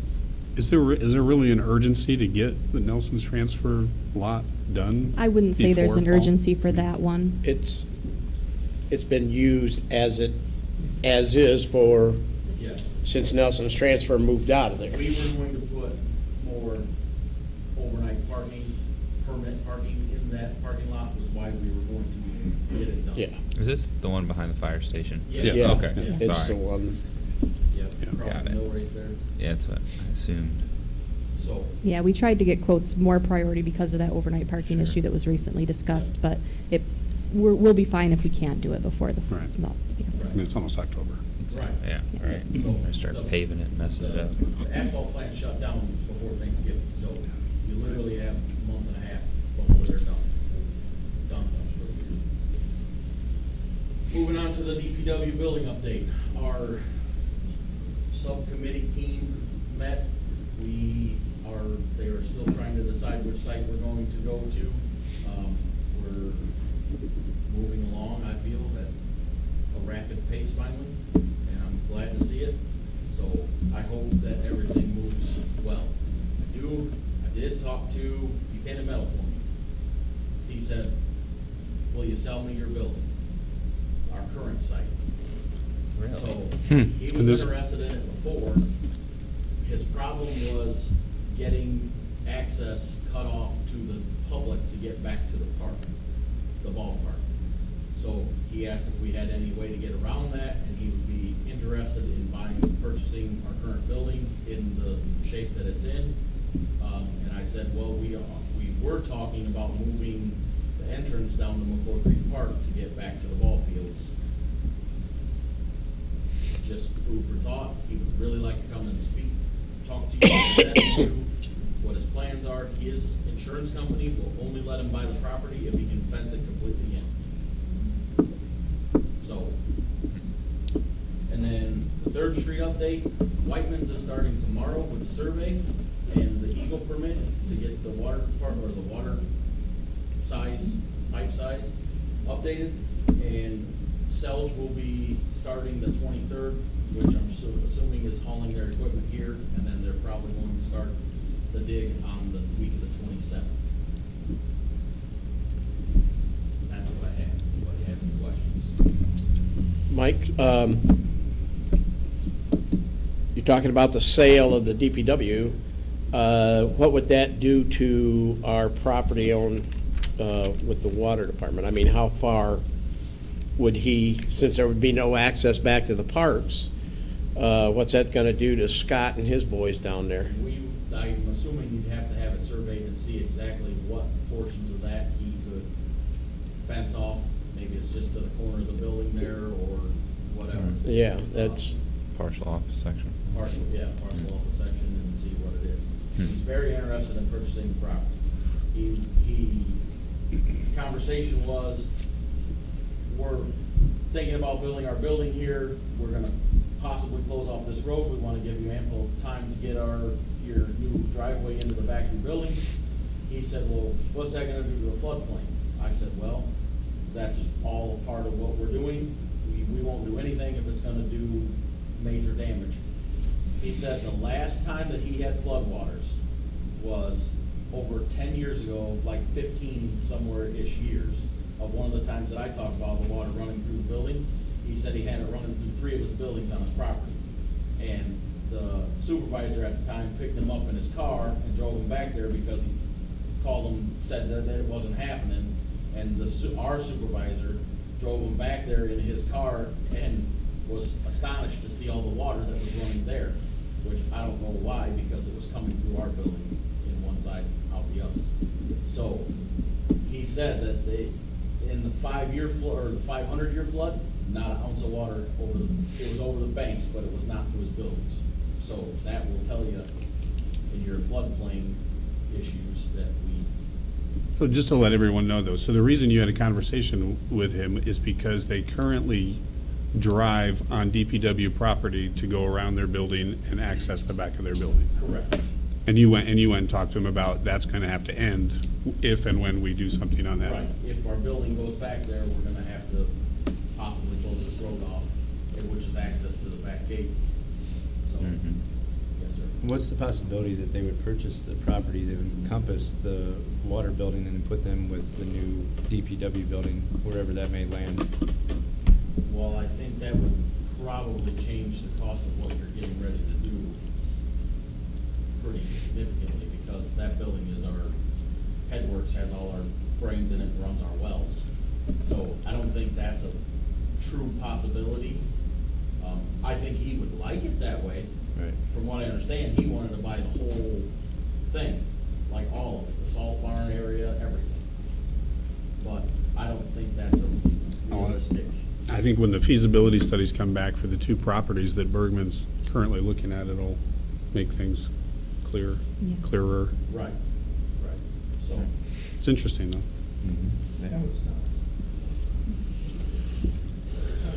Anybody have any questions for? You got something? All right, good. Thanks, Mike. Thanks, Mike. Were you looking for action on the asphalt?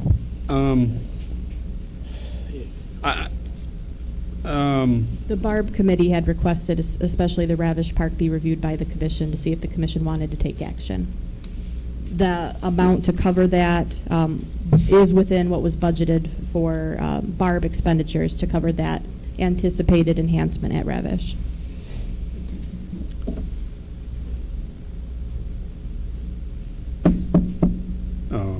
Anybody have any comments about the asphalt bids? Or thoughts on priorities? And for what it's worth, I think the 3rd Street project, getting that locked in, if at all possible, would be recommended. Just I because mean, I see that being something we have to it's- take action on. Yeah, it's truly getting extremely difficult to get people to call us back, let alone provide a quote, and then even more difficult to get someone to commit to doing something in less than a year. I mean, it sounds crazy to say that, but everyone's so busy, everyone's so booked. It's a strange time right now. It is. I mean, I think that Ravish Park is low-hanging fruit at the moment, right along with Mill Race. I mean, considering this 3rd Street project is paramount. That's kind of how I feel, too. I feel like Ravish Park, as much as we want to make updates to the parks, I feel like building materials right now are kind of so erratic and crazy that it might be better to wait until spring. Yeah, I hate to have a winter When people going aren't after. under the gun to get pricing or get projects done at the end of the year with asphalt. Well, and as we start to look into opportunities for further grant money that ties into this Ravish Park update, man, I mean, 61,000 may not seem as astronomical if we start looking at opportunities beyond just this, right? You know, I mean, I think that we see 61,000, we may bulk at it, but then you think it tears out the entire project and rebuilds, it seems a lot more logical, but not right now. Yeah.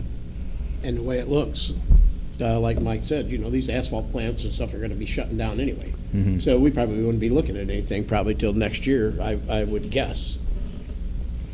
Yeah. So, I'm in agreement. And then we push out Ravish Park for another year, because also you're gonna have it's supposed to be a hard winter on that asphalt with the expansion and contraction, so if you can push it out a year, I would look into exploring those options. I mean, we're just trying to set it up for spring when it can actually get used, right? Yeah. That's where my head's at. It's still gonna be in the fiscal budget for spring. We're not getting rid of it. We can do some more due diligence on some bids. I say we just do Third Street. But, so what I'm seeing now is that you have 3 quotes for Third Street, right? You have Affordable, Arndt, and Reith Riley. Yes. But as I said, Arms and Reith Riley both told me, John told me it's gonna be a squeeze to get it in, but Arms and Reith Riley said, we'll try, but we're not making promises. Yeah. All right. So do you have a recommendation? I mean, Affordable Asphalt is your lowest bid. All right. He's right here in our town, he does our work for us, and he'll do it this year, no questions asked. Yeah, that's right close to his back door too, so. Right. It is in the back door. Literally back door. Would anybody like to make a motion? Sean, I'll make a motion that we go with affordable asphalt for $19,350 for the Third Street paving. Is there support? This is money I'll support. Thank you. Can we have roll call, please? Whedon, Yes. Dennison, Yes. Downey, Yes. Money, Yes. Swam, Yes. motion carries. Thank you. Thanks, Mike. Mike. Treasurer report.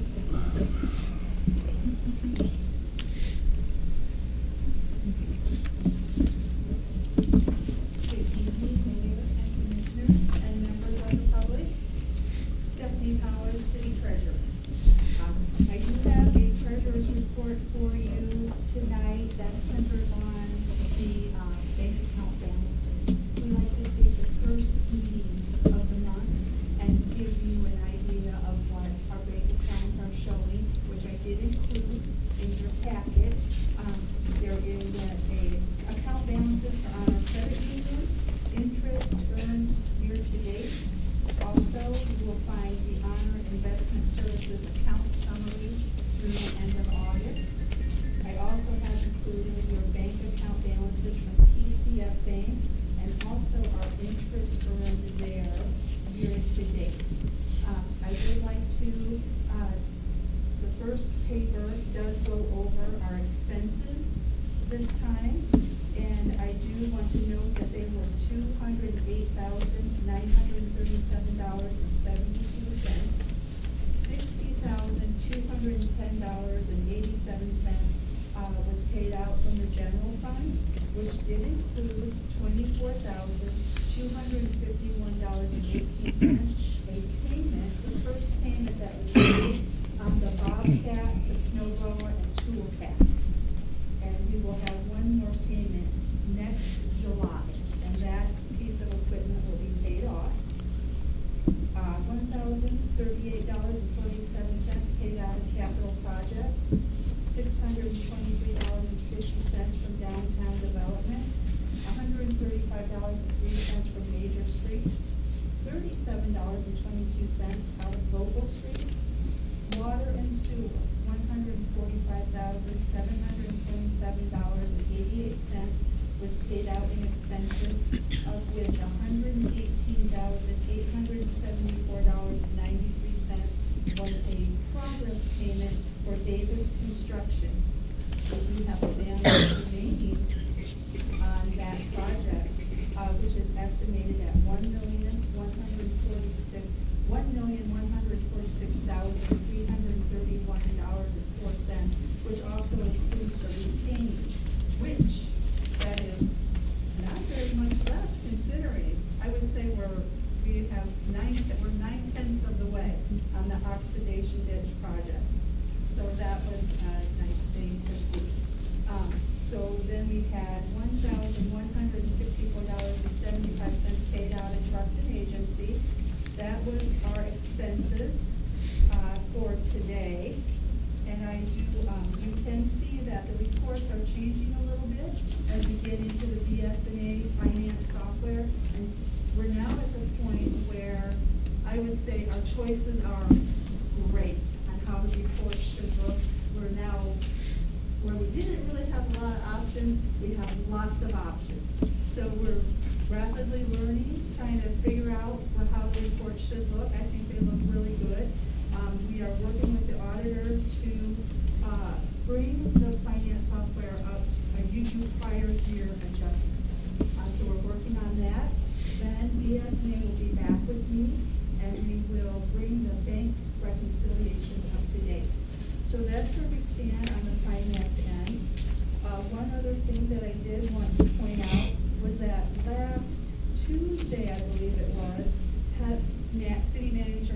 and I got to go open the safety deposit box at TCF Bank. We had found out that we didn't know who was on the safety deposit box any longer. We didn't even have a key. So right before we were having the locksmith come out to drill out the box, because TCF Banks closed their doors on October 8th. They will no longer be in Buchanan. We found the key. Barbara found the key in the clerk's office.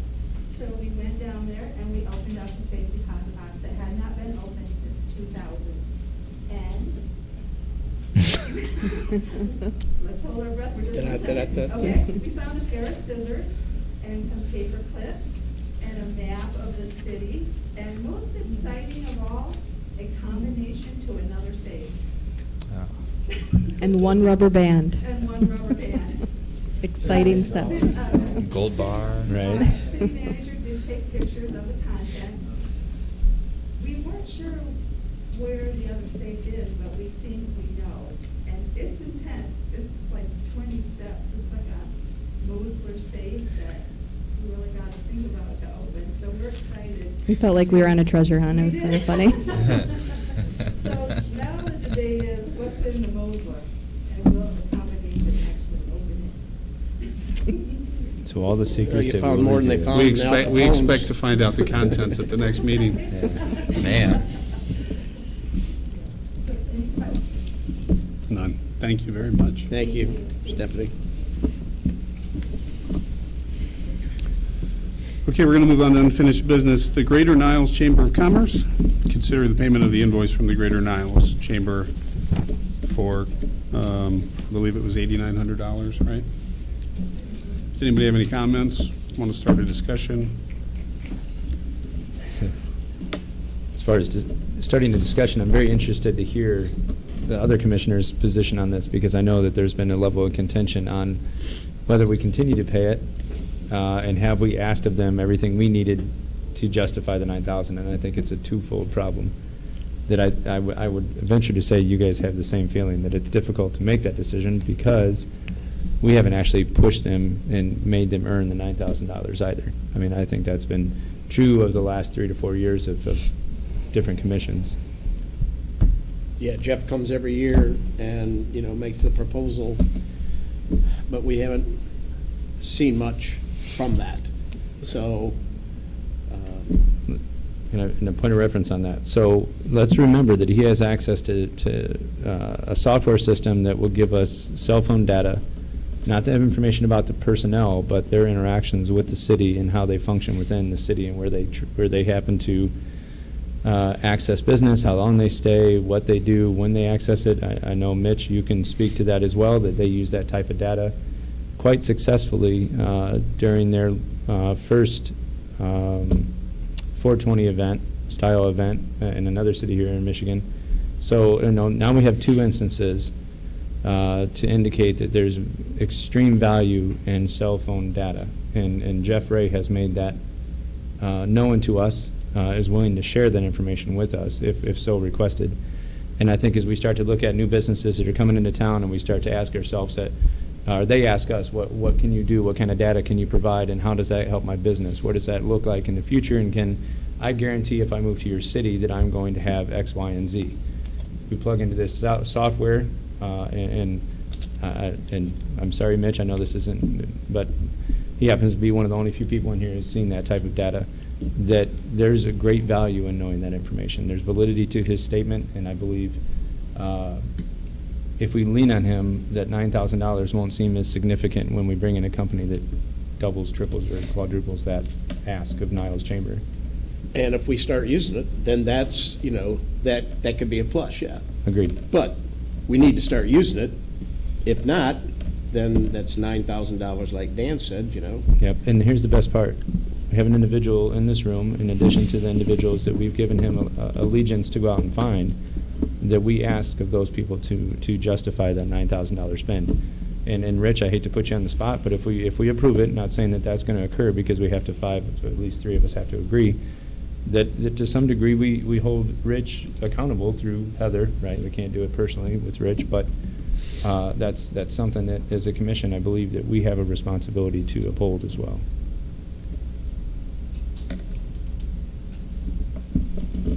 I mean, when I hear people say, you know, what did we get out of them last year?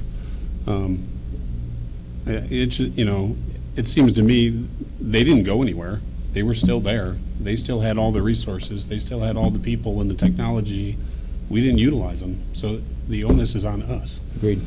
And I feel like, I mean, the last 2 years have been such a weird couple of years anyway. I don't feel like a lot was accomplished. But that being said, we have people in the positions we wanted them in that we can start using. So I'm in favor of using them because I think it's important to be regional and to stay involved with the communities that surround us. And I think that, you know, the resources and the technology that they have it's a no-brainer to use for $8,000 a year. Well, I'm on the other side of the fence because we put them on probation for the last 2 years, and him knowing it, he should have been reaching out and offering.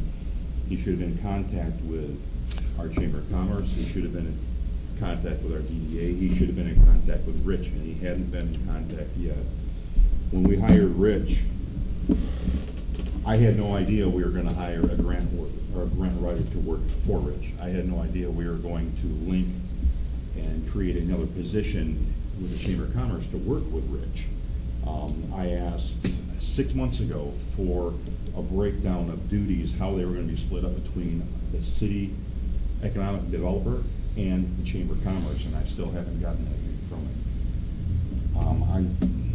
I just don't think we need to spend another $9,000 on something that he's had the ability to reach out to us and offer something to us in the past and hasn't done it. Well, I think there's when nothing we can't do in 6 months or a year that says we can't jump in at that point and then say we want to be a part of it. Well, I think when Jeff was here, I think he did say that they provided funds to 24 businesses in Buchanan last year? They did because of the Howard. Was it Howard? 24 or 29, I can't remember, but. It was some they had been given an endowment to this Greater Niles Chamber that they were utilizing to support businesses in town. Now, But- I mean, he Well, couldn't I even can't- I mean, name I one of can't them, name so them. I don't think that's real fair. Well, I'm not sure, I knew you weren't two even here, businesses that were you? reached out Yeah, I to was him, here. and I they was the were one that denied. asked the question if they met with Rich yet, and they hadn't even met at that point. And then he still had the nerve to ask for $9,000. so he didn't show up until the $9,000 was due.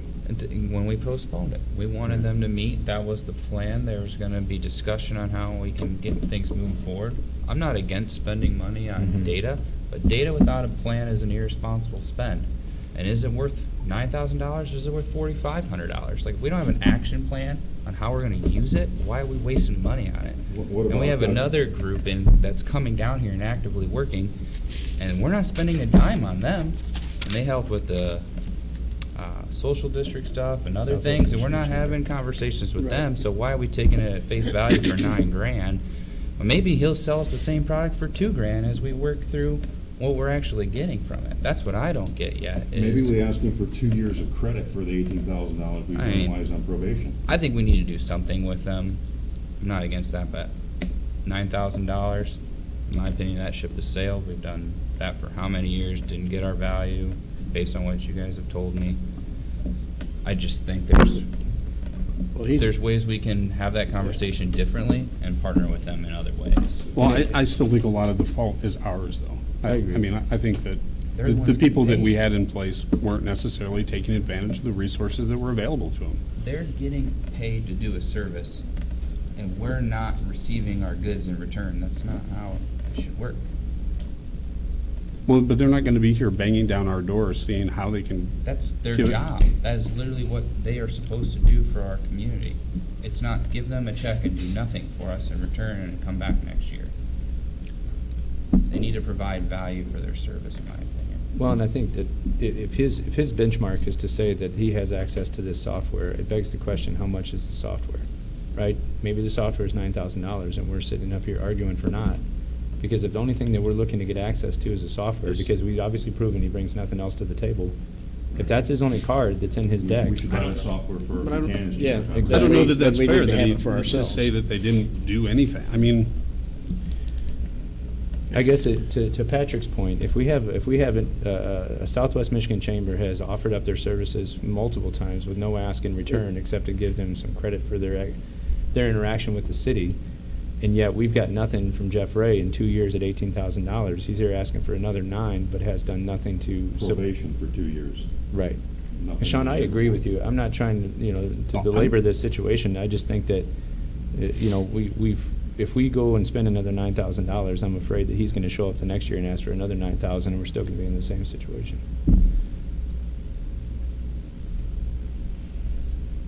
Does anybody want to make a motion? Rich, is there any an input that you have that would change? As I say, it Rich, seems- this would be part of your plan. I mean, when you guys brought this up before, I suggested something quick to close the door on this, because I think to Mayor's point, there wasn't really someone advocating to leverage the services that were being offered. So now there is. I think you're paying, first of all, I come from a regional perspective. I think the people in this chain, in this resource, they have regional perspective, they bring insight, they bring experience to implementations that we have not done. Give you an example, Jeff Ray has done 2 school conversions in his career. We talked about that. We have a school conversion that we're exploring right now. That type of resource can be brought to the table. In addition, he is, I think, selling us to a certain extent this technology. It identifies where people are coming from and spending money. As we attempt to orchestrate our downtown and try to come up with retail and job creation and redevelopment, that could be a great resource to us. I just don't think that we've been given a chance to show the value of their services.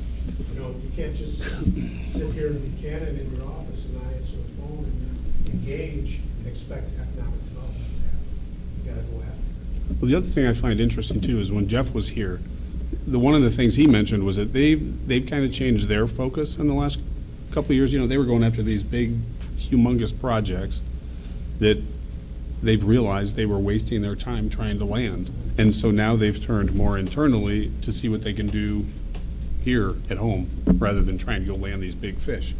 I just feel like with the momentum we have going, with the people we have in place, that it would be silly of us to turn our back on something as important as South Bend, Mishawaka, Niles as a resource. I don't think anyone's saying don't invest. My position is invest less. Can we do 6 months and 4,500 and we can circle back? I hate that word, but I said it anyway, because it is what it is. And again, I have no But, idea. I mean, listen, he has an opportunity to make $9,000. If we're saying it's contingent on 4,500 and we'll give you another 4,500 at 6 months as a reevaluation opportunity. And now, at the same time, there's a responsibility that we bear to ask him to supply us with that type of information. And I believe on your table, then, it would lie that you would ask of them to say, in conjunction with these 2 new programs that we approved tonight, that he has a vested interest to be in lockstep with the greater improvement opportunities for these businesses. Does that seem like a legitimate ask? If you want me to, I can call him tomorrow, explain the history and the kind of skepticism, I guess you could say, of not leveraging value in the past. The commission is concerned about this investment. Could we do a halfway point? I don't know if you would accept that. I mean, we can see that. Sorry, to interrupt you, Rich. Yeah, go ahead. I mean, we're approaching halfway point in the fiscal budget already this year. Whatever the dollar amount is, we need to have some expectations out of what we're getting in return to measure that accurately. And we might as well just wait till the next fiscal budget, which would be next July, before we essentially approve a second installment in theory versus just doing it at the budget when it's supposed to be done. This is my take on it. I'm an out on $9,000. Knowing that this was on the table, has he contacted you in the past month?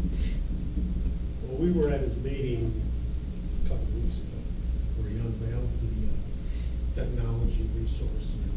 Do you remember the cost? My recollection was that he indicated the program cost $40,000. I don't know that the license would probably, I would imagine, be lesser if we're only asking for a smaller area geographically to cover, but I couldn't say with any certainty. That's just an assumption. It sounds like he's trying to recoup his entire, is that $40,000 a year?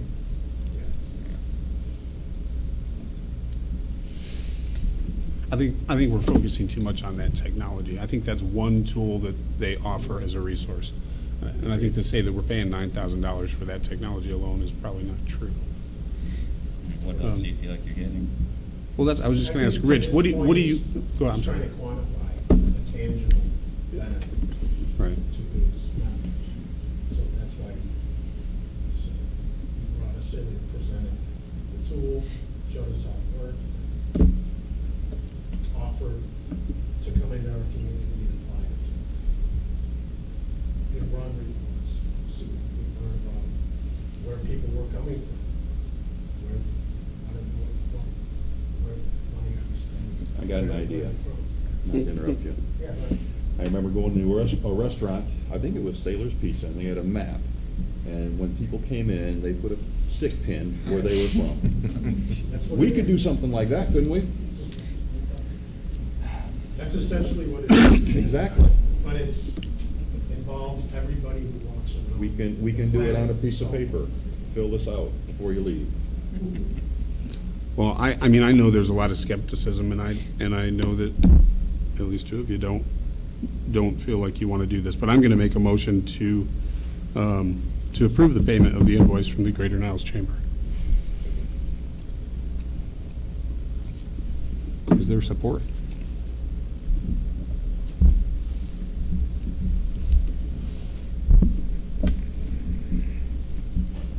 Okay, hearing none, let's move on.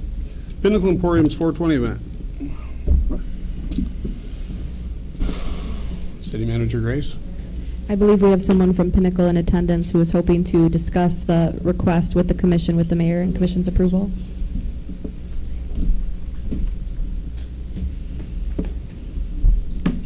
Hello. Hello.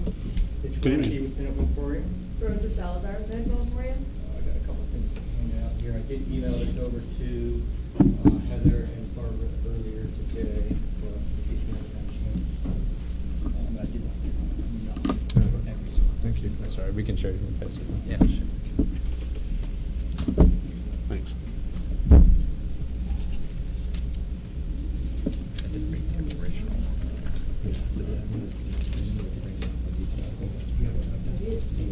I was sick that day. I do remember. So it seems like us being there might be like a twofold thing with some language. But we'll address that second, I think. And I think the first thing that we'd like to address is some of the paperwork that we sent over, proposal earlier in the email, which is outlined here. So kind of like we said during the last meeting, we've done this event before in Addison with great success. We have attestations from the mayor of Addison, from the fire chief of Addison, and EMS, security, all saying that it was a positive experience from the city's perspective, from economic impact, from other businesses. If you look at the map that's shown on page 2 towards the bottom, that's a zip code report from all of the people that purchased tickets, showing where they're not from Addison. We expect a translation of that if we do an event in Buchanan. You'll see a lot of people coming from outside of the market. What that does is it puts Buchanan on the map to help economic growth in the future, with patrons of the event, with patrons not of the event. It just increases awareness, which will help your economic growth. We're here as your neighbors, we're here as members of your community. This event has been asked for by members of your community to us. We want to work with you guys together to bring this event to a successful completion. Make a dream come true. Pulling it off, but Niles is going on success with it, enough so that they're already pushing through a second one. So we're here asking to push, I guess, I'm not sure exactly the motion that we need to go through currently because of some of the language. And I can speak to that whenever you think is Okay. best. Well, we found out, right, in your adult use marijuana code for Buchanan that smoking and vaping is not allowed during a temporary event. So, well, we have this great presentation of an event that was our first ask. We actually are coming here for a different ask now, right, to make this happen. And I'll let you kind of speak to it because you have the history. Sure. So as we were reviewing the language in the adult use ordinance that dictates how these temporary events would be both permitted and applied for and approved, the language was somewhat contradictory. It indicates that consumption is allowed at these events, but then later in the ordinance it indicates that smoking and vaping is strictly prohibited. And so there's the general use of the term consumption for industry standard. My understanding is that it typically implies smoking and vaping. But because there's that contradiction in our ordinance, it raises the question, do we want to amend the ordinance and clarify exactly what we mean by that? Or do we just go with the second provision in the ordinance that does clearly state that smoking and vaping are strictly prohibited, which is one option. However, again, with a different section of the ordinance indicating that consumption is allowed during these events, it does lend to some ambiguity. Question whether the commission wants to clear up that ambiguity would really provide a lot of guidance for us as administration and then other events that might want to consider Buchanan as a destination, what that exactly means, how that is intended to be interpreted. I think point of reference for that for the community is that at the time when we wrote this ordinance and we reviewed it and approved it, I don't think there was quite an understanding of what exactly it would look like, not only in the city of Buchanan, but in the state holistically, right? So just like every ordinance, you know, there is a time and place where they eventually get out of date. Not very often do they do it this quickly, but I think, you know, not only can I not vote, I won't vote from an ethical standpoint, but I can add some clarity to the fact that at that time when we saw consumption, we saw it as a business-to-business situation where we would have an opportunity where somebody could have a consumption lounge next to somebody's apartment, somebody's other business, something of that nature. And Sean or Cameron, correct me if I'm wrong, but I believe that was the perspective that we had, is that we wanted to avoid that potential opportunity. Now, in hindsight, we see that has potentially direct impact on us hosting events outside of what would be considered a designated consumption shop, which are two different entities, right? One's an event specifically designed for what they're asking, and the other one is actually given a license to a designated consumption shop, is a physical building that's permanent, right? So we have to, once again, I cannot vote, but I have to give clarity from my position is to help people understand and differentiate between the two. But I can remember having conversations about the temporary marijuana events, and I can remember talking about where we would have them indoors, and I can remember the no smoking, no vaping, you know, talking about setting up booths and selling your wares, but not consuming at the event. I can remember those conversations. Absolutely. So, and I think what we have to do is we have to fast forward to where we're at today, right? And the reason that we have all the discussions that happened tonight, the reason that we have an economic development director, the reason we have grant opportunities, number three, the reason we have excitement in our town beyond just becoming the nicest places in America, is that the reason that we have this boom, the reason that we are putting ourselves back on the map is because of cannabis. If you can put your head in the sand and you can pretend like it's not here, you can put your head in the sand and pretend like there was something else that was going to be some foregone conclusion that you said was going to be super successful and it wasn't here. And I beg you, please get up to the mic and tell me what you thought was going to show up, and I can definitely tell you it did not. What showed up was something that we were all unaware of. We were all mesmerized by, confused, intimidated, misrepresented. Well, maybe not you, Dan, but you know what? You've got all the answers, right? So just ask you. So the bottom line is that we are far more educated as a community, right? We've proven time and time again that we can do this in the classy and representative of who our city is, and I don't see any reason why we wouldn't want to entertain the idea of looking back at these ordinances to avoid Niles and every other city in this area laughing at us because we were the first ones to put ourselves on the map for this type of product. And Chief Gaines, I think you've attested to it many a times, that your staff has not seen an uptick in any kind of control problems. We've all well aware of what the traffic problems are in the parking, but that was obviously directly related with the size of the city and the streetscape, the way it's currently designed, right? So irrelevant to this situation. So that's my statement. So I think it's difficult on our teams internally to stop it, or to have one of these events and not have consumption allowed. It's going to make it difficult on Tim's team. It's going to happen anyways. You're going to give you a black eye. My main question is really more geared at our team here is, so Pinnacle's first one at the table that wants to do this. How many, if we approve it, how many are we going to allow? Is it a first come, first serve thing when High Profile or Canna Vista or Seven I think Edges it's or any in of there. them? We've put it in laid the that to ordinance. one a year. Yeah, one a year. So It's how one a do we year. determine who gets that? So the adult use ordinance lays out a process whereby the applicant has to first become qualified to apply as a marijuana event organizer. Okay. That is a $1,000 application that has to be processed and approved through Rich's department, much like our other marijuana permits. Once that is processed and approved, then that event organizer can apply for the actual permit itself, which is another $1,000.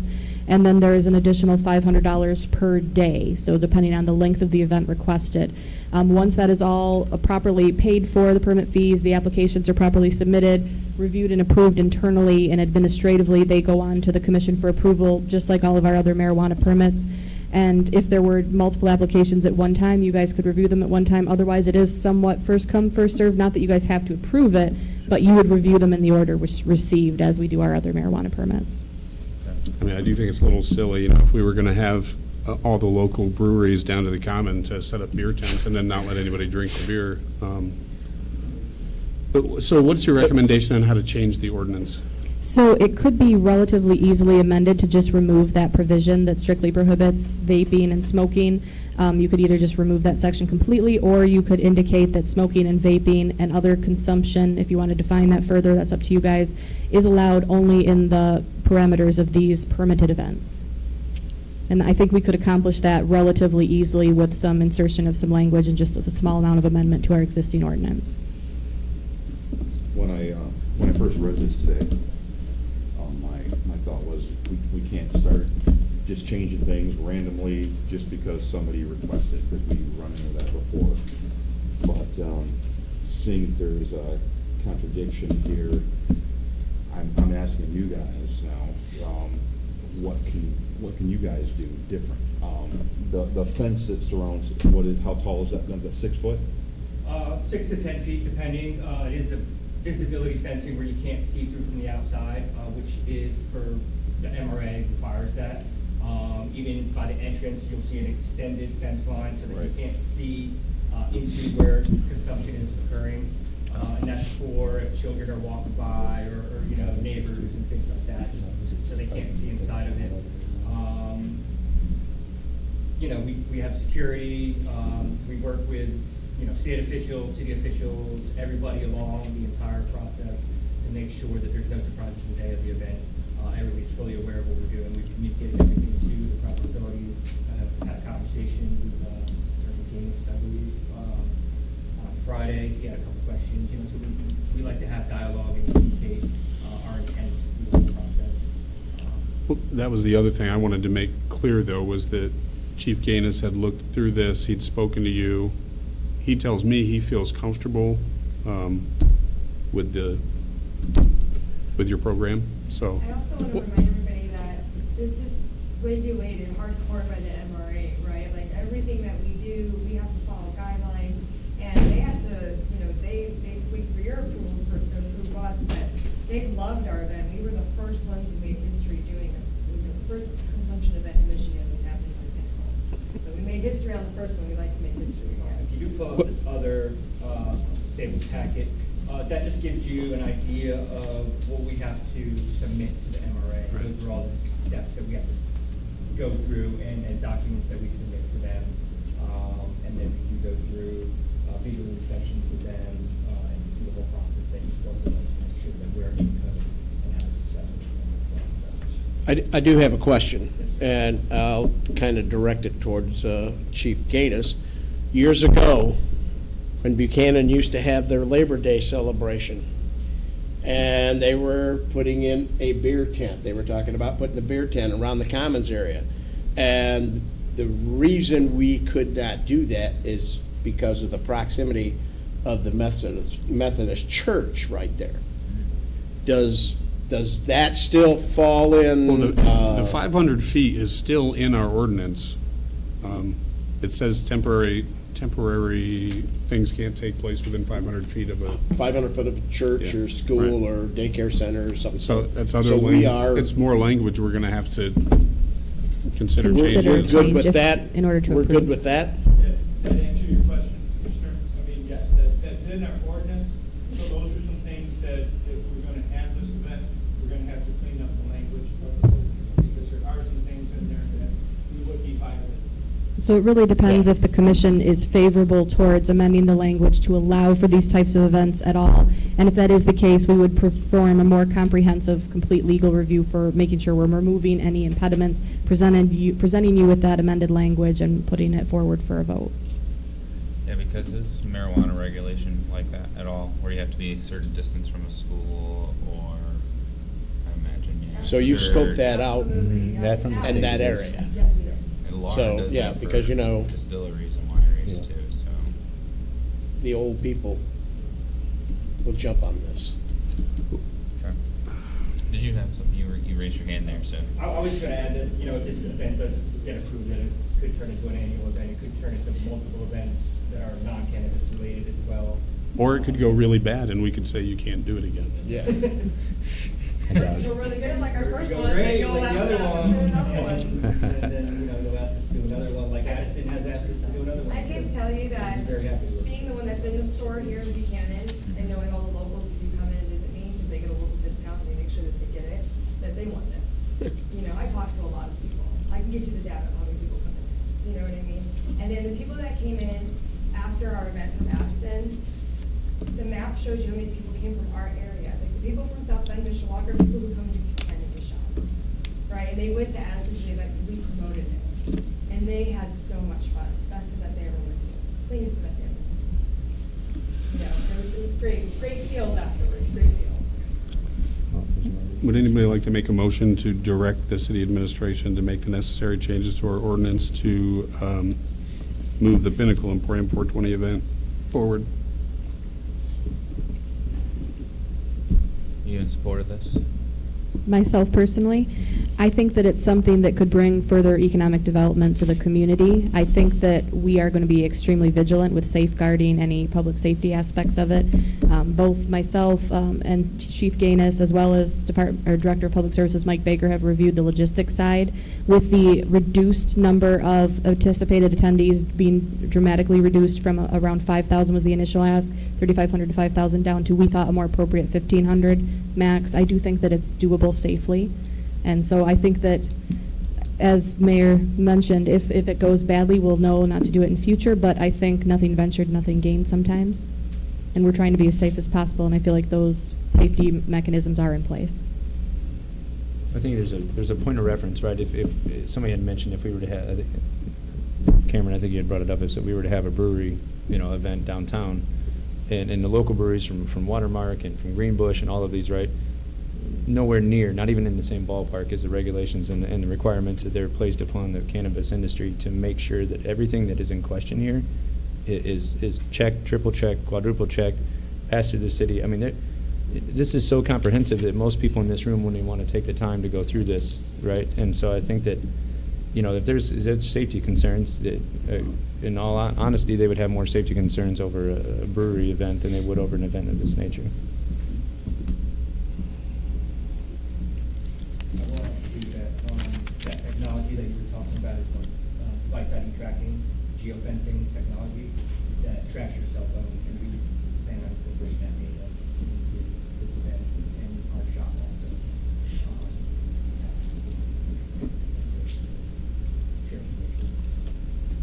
So for some clarification too, again, so this, we'd be motioning to approve the ordinance change and to move forward with formal planning.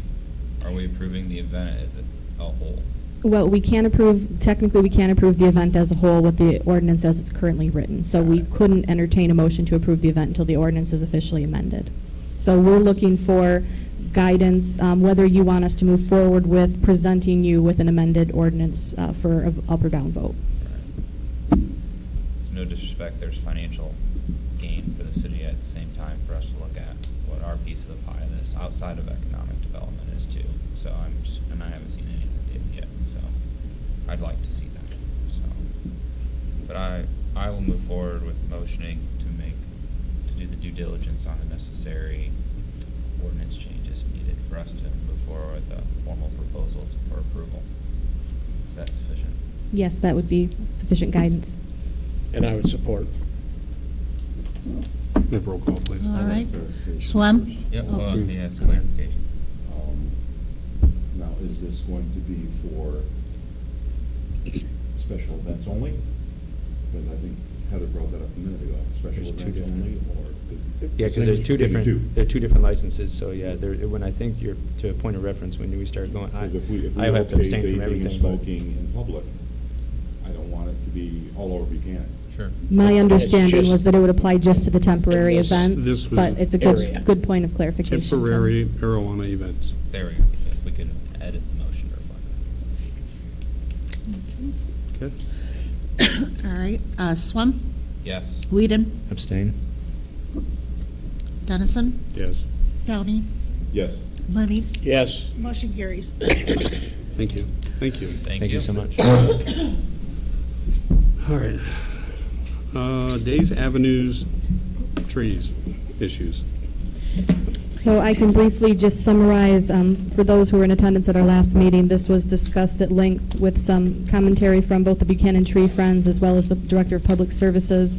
And this has been an issue for a number of months. We've collected a lot of input from the community members living along Days Avenue that were submitted in the tree forms.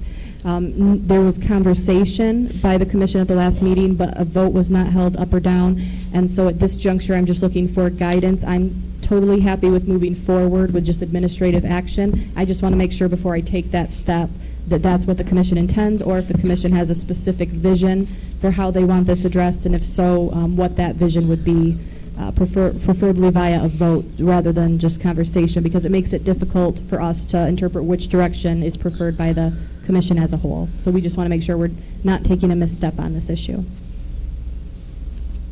And for what it's worth, if I take administrative action, I would personally be having conversations continued with Director of Public Services Mike Baker, the individual homeowners, and the Tree Friends to review each case on an individual case-by-case basis. I wouldn't have an overwhelming, we're going to save every tree versus we're going to cut down every tree. It would be a measured decision for each individual parcel. But I do want to give the commission the opportunity to provide me with additional guidance if that's something you guys so desire. I think it makes sense to have you and the Public Works Manager and the Tree Friends and the homeowner all working together on a, rather than have us give some blanket policy regarding one street in the town. I find that to be a little strange. So I would be in favor of giving you the authority to work on these issues at a, homeowner, every individual as it comes up. And I know that's why it's on here, is because one individual's already come down here asking about what can be done with this tree. So I don't, we can't sit on this. So anybody else have any comments or thoughts on Days Avenue tree problems? I think that something that came up in the last meeting, I can't remember who brought it up, was the power lines. And there's a special. Richard Martin was talking about it. Yeah, the power special lines that arm. go in towards the street above the road rather than into the trees. And I love that idea. And I would like AP to come down here and discuss that with us. And that could save a lot of trees from being damaged in the long run. That is interesting. But I think, and I don't disagree with you, but I think in the meantime, there are people coming knocking on the door every day. So I think we need to do something in the meantime to make sure that we're taking care of citizens' concerns and making sure that some of these trees get handled. You want to vote on that? You want a motion? Well, I think we She's need to asking make a us. motion Yeah, to motion. give her the authority to deal with this on a on a case-by-case basis. I just don't want to take administrative action on an issue that's been on the agenda multiple times and then have a commissioner or someone from the public feel that I overstep my bounds. I just want to make sure I'm working within the realm of what you guys want me to be doing. This is going to be probably hiring this out to a contractor because our city workers can't can't do do this that. near power lines. Right. That's correct. If removal was required for a parcel, we would be contracting that out. I just don't want to be caught in a situation where we're replacing waste lines from the house to our connection point where we historically haven't. Otherwise, I have full faith in you guys to run with that. I guess I'm wondering which direction we would be going. You know, we talked about sidewalks, moving sidewalks around the trees. I think there are lots of options out there. I just don't want to see a bunch of trees cut down. Yeah, and this is exactly why I didn't want to take any action until you guys have had a chance to guide me, because I don't want to do something that's not what you're desiring. All right, so I think you know what we're looking for, so we can just make a motion. That would I'll be make great. a motion to give you the authority to work with your team to make those necessary decisions based on all trees in the city limits. I don't know what to add. I mean, Yeah. you know what our expectation is there? We made it clear. Yeah.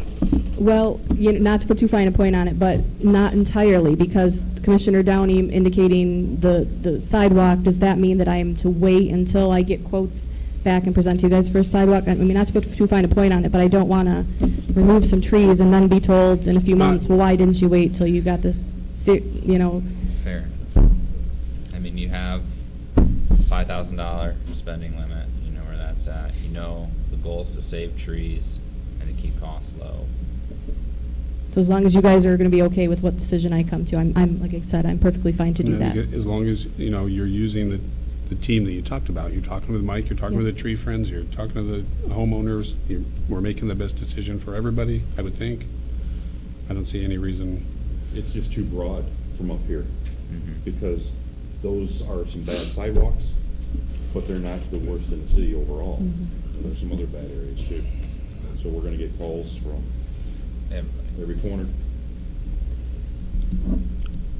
I get 10 phone calls, 10 emails a week from City Hall about trees people are complaining about throughout town. At least 10 emails that I talk to people every week. It's mostly sewer. Sewer, trees in the power lines, trees on their house, trees across the sidewalk, trees that have ruined the sidewalk. I just don't see a way that we can sit up here and think that we're going to make a policy that covers every individual case. What's the policy right now? There isn't one specific to trees. So I think all I'm asking for is that the commission is okay with me taking administrative action using my best judgment, and I can take it from there. And that's what we hired you for. Which is what we hired her for. So That's can we what get a we- motion for that's that? what we hired He did. her for. And move on? Is there support for that motion? I'll support it. Thank you. Can we roll call? Whedon. Yes. Dennison. Yes. Downey. Yes. Money. Yes. Swem. Yes. Motion carries. Thank you. We're going to move on to new business, the Emergency Management Coordinator. Consider adopting Resolution 2021.09-235 to establish an Emergency Management Coordinator to liaise with the county. Tim Gaines, Director of Public Safety and Chief of Police, will serve in this capacity. So this request is from the Berrien County Emergency Management Coordination Department. And so we do think that having Director of Public Safety Chief Gaines makes a lot of sense with his newly enhanced role. So I would ask and recommend that this be approved. Absolutely. Is there anybody who would like to make a motion? Sean, I'll make that motion to approve Resolution 2021.09/235 to establish the Emergency Management Coordinator to Chief Gaines. Support. Thank you. Can we have roll call? Dennison. Yes. Downey. Yes. Money. Yes. Swem. Yes. Whedon. Yes. Motion carries. Thank you. Moving on to item B, proposed pay period update. So when we first reviewed the union contract for AFS-CME, it didn't come into either party's mind that we could move the pay period date because our current software at the time didn't allow for that. One of the features we later learned through the BS&E transition is that we now have the capability to move the pay period date The reason we're even having the conversation is that currently, the way the pay period ends is on a Wednesday, and in order for us to logistically process payroll in time to pay out by the Friday period that's also specified in the contract, it requires timesheets to be submitted on a Tuesday. Consequently, there are every single pay period one day in which everyone's guessing at their hours that end of day, the pay period on the Wednesday. And usually it works out okay, but obviously there's sometimes overtime that's unanticipated, things can happen. So then there's subsequent in the following pay period adjustments that have to be made. All we're seeking to do is, now that we have the software that will allow the change and the AFSCME approves, move the pay period back, the end of the pay period from Wednesday to Monday, which will give us the time we need to submit it and not require anyone to submit a timesheet where they're guessing at their hours. Makes sense to me. Anybody like to make a motion to approve? I'll motion to approve the update to the AFS-CME contract to revise the pay period. Is there support? I'll support. Thank you. Can we have a roll call, please? Downey? Yes. Money? Yes. Swam? Yes. Whedon? Yes. Dennison? Yes. Motion carries. Thank you. Liquor control license transfer? So we have before you consideration of a local government approval for a liquor license transfer application from Robert Maynard for the property located at 116 Main Street by Mays and Brew Limited, doing business as B&W Old Village Inn. Yeah, it's from Robert, it's to Robert. Oh, to Robert, my apologies. Robert, yeah.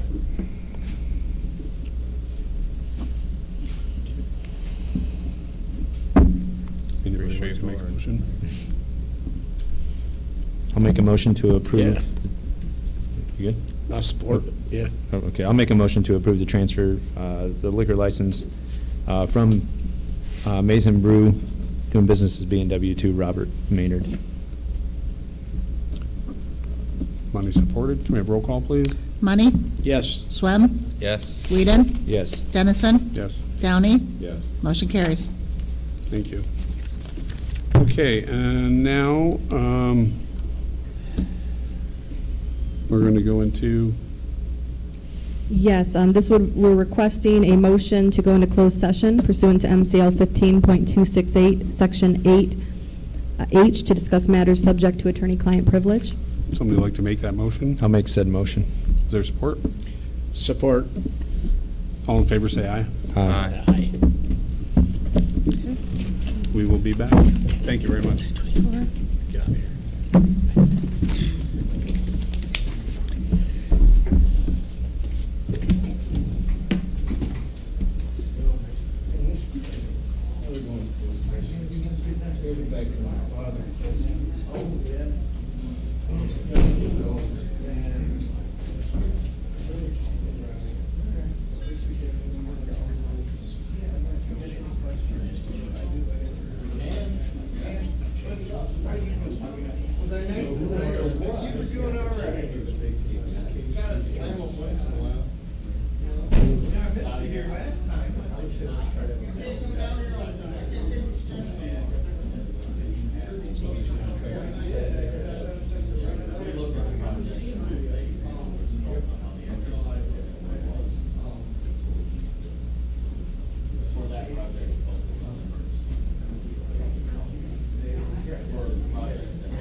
So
Up to that point, I don't know.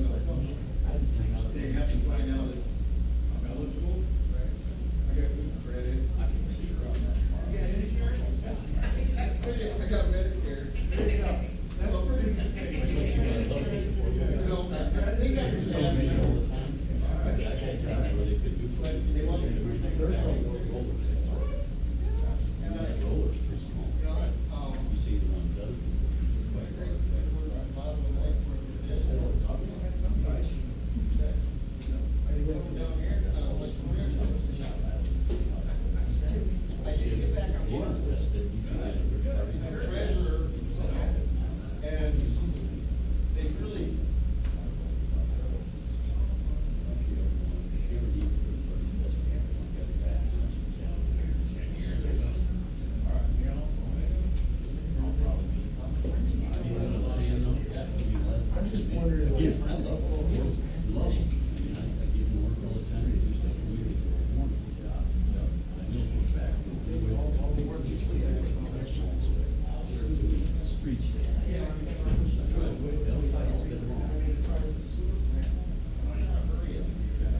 So I'm just, because I'm on the social district.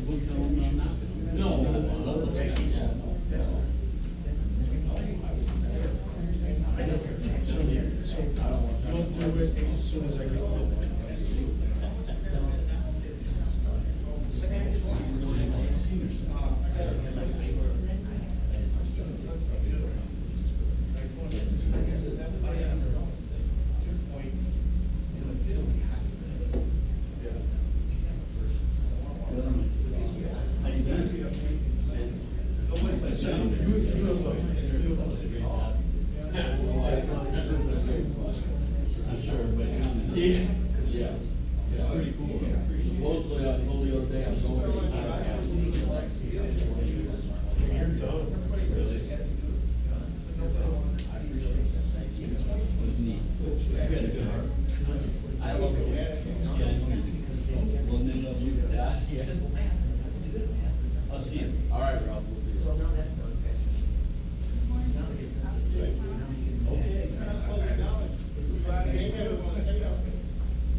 So far, so good. This is my second week up there, so. I don't know what he's gonna do with it. I told you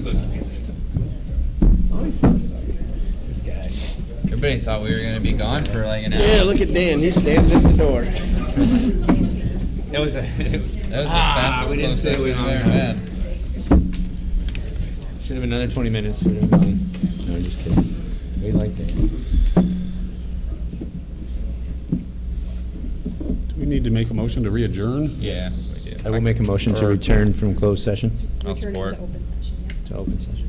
All right. I'll support. All in favor? Wait, that Wait, was I made the motion, supported. Swam, okay.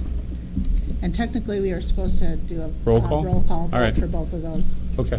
So, Whedon, Yes. Dennison, Yes, Downey, Yes. Money, Yes. Swam. Yes. Motion carries. thank you. Anybody want to make a motion to, I'll make a motion pursuant of MCL 15.268, Section 8H, for Heather to proceed with the attorney-client privilege recommendation. I'll support. we have roll call? Dennison, Yes, Downey, Yes. Money, Yes. Swam, Yes. Whedon. Yes. Motion carries. thank you. Okay. Homecoming parade. Performance review. Oh, Performance wait. review. Oh, I'm sorry, Yeah, performance performance review. review. Oh, jeez. Well, here we are again, time for a performance review for the city manager, and as frustrating as it was the last time that we did one for our previous city manager, and we didn't have one that we thought was good, and had to come up with one we can't seem to remember what we did, how we did it, where it is. So we're going to have to be starting over, setting up a new evaluation process. Hmm? I'm still going to keep looking. I know it's out. It's somewhere. So I'm not sure how to move forward with this, other than we're going to be, I mean, I think I can share these with the rest of the commissioners. These are the ones that you used before. And I know that Mark and I have several that we were globbing from the last time we were trying to come up with an evaluation process. Yeah, I'm happy to provide additional options. My contract specifies that the process itself must be decided by the commission, so I didn't want to intrude into that purview unless you guys want additional options, but there are a few samples there. I can search out other samples if you guys want different options to review. Well, I think Patrick might have had some ideas on what he thought might make sense too. Yeah, so, and I'm sure Larry is the same way. We have not seen your contract yet. Okay. Which alludes me to think, I'm sure the city council has yet to see your contract, more than likely. Is that Does- fair? Who? Cox Oh, Sangster. they probably have not. So, and, where my head's at is typically when you have the key person of an organization, you're using a third party to at least administer the review, gather the data, put it in a proper format. I do believe COTS does this. They need to familiarize themselves with your contract. Lord forbid we're ever in a situation where this isn't working. I don't think it's the case. I think you're doing a great job. Thank you. The review should reflect that, hopefully. But ultimately, I think it's important at least setting a standard with them. That way, if we do have legal precedent, the way that we handled your reviews was handled by our council. And we know what their hourly charges are going to be. I think this is something they'd be willing to do. I'd like to hear feedback on that. That's where my head's at. That's who I'd like to see do it. I'd personally like to see your contract as well, so. I think that's a strong move. I think, if you recall, the three of us, that was something that was really a level of contention that we had basically no data. Oh, I'm sorry, you can't speak in 25-cent words, Dan. I can slow it down for you if you like. Is that something you'd be comfortable with if we Yes, asked our city attorneys 100%. to help us set up an evaluation process? Yes, and in the And interest is- of someone who's in the audience today that asked me to make this statement, we are utilizing our attorneys a good amount, which is costing us some money, but I strongly feel that we're doing so for the right reasons and that we're building a solid foundation. And the reasons that Commissioner Swem mentioned are exactly what we need to be doing, make sure we're laying a solid foundation that we know is appropriate. And then we can thereafter not have to have these additional attorney's fees because we've already done it right the first time. We'll know we keep track of it the correct way and we can build off of that solid foundation and that we- we know is correct. And then we'll have the funds to pay the Niles Pay now or Chamber. pay later. I mean, Yeah. that's basically Okay. what it amounts to. So, It does, yeah. So you're good with, I'm you're good fully with on moving board. I forward? think that's a very wise move, yeah. And you'll take care of obviously getting a hold of Yep, them? I and can reach out to them Setting that and- up? and Are I'll- they going to be able to do that fairly quickly? I know that, They're actually scheduled to be at our next city commission meeting. As long as they don't have too much of a backlog of other issues, I'll ask them to see if they can have it prepared for that time they're meeting with us already anyways, that on the would be great. 27th. Yeah. Because I know that part of your contract has stipulations about your review and what happens with your pay depending on your review. So I want to make Correct. sure that So we say there do has what to we be a- told you we would do for you, so. Thank you. If we can do that quickly, that would be great. I'll get right on that. Okay, now we can move on to the homecoming parade. Do you So- have, Sure. The Buchanan High School Homecoming Parade will be held on October 8th at 6 p.m. and will feature an appearance by our very own Hannah Roberts, which we're all very excited about. Additional details are currently being worked out, but we're hoping to have a spectacular parade, and I think that we will. That's very cool. Sounds good. Wonderful. Thank you. Okay, let's go to public comment on non-agenda items only. If you'd like to make a public comment, please state your name for the minutes. I would imagine. Here she comes. The two of you?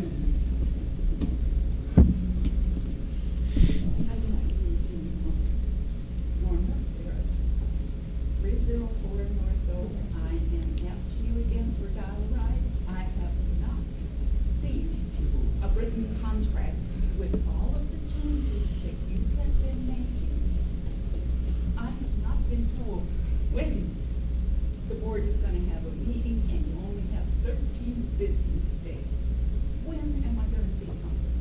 So if I may, Norma, I can share with you, Evan from Berrien County indicated that he reached out to the local area committee, but it sounds like he missed you. So I'll have him double check and I'll triple check that he makes sure he contacts everybody. Wednesday at 10 a.m., there's an LAC meeting scheduled to take place at the Senior Center.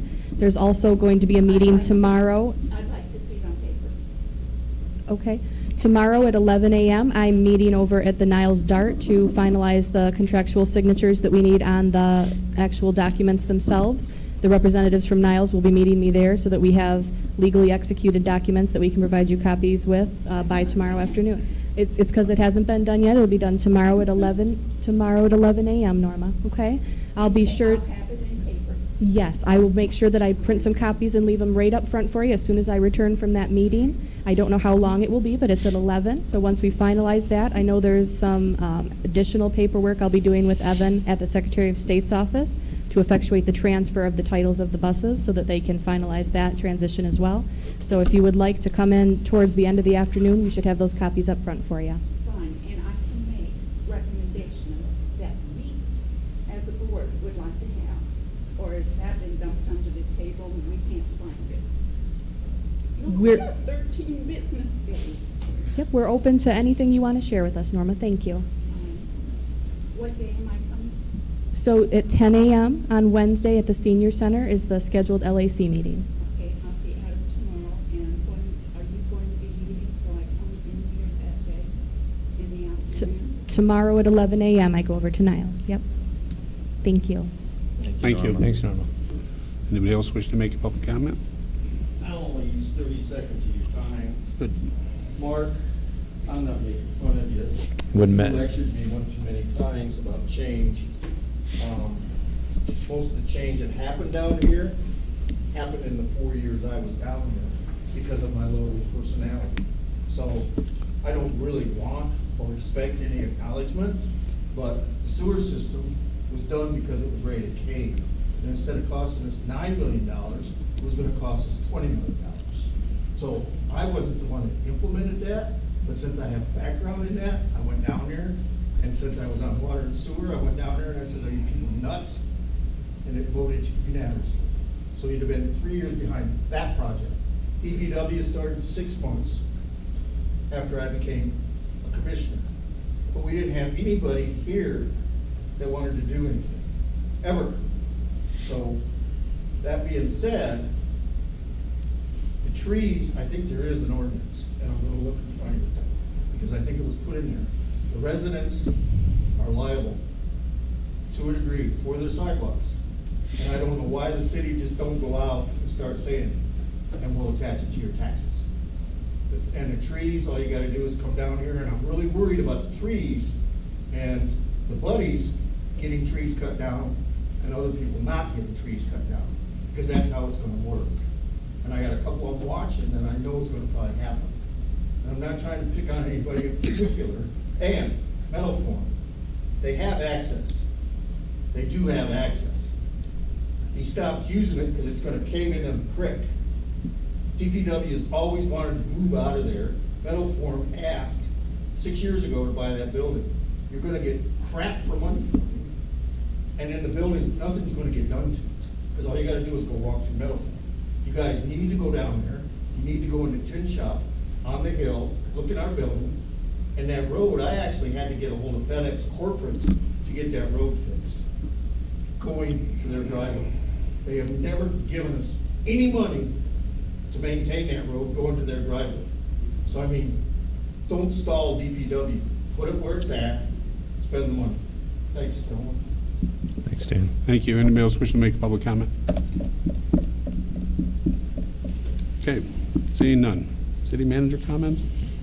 Yes, I want to thank the commissioners for providing us with the guidance that we need to take a lot of administrative action.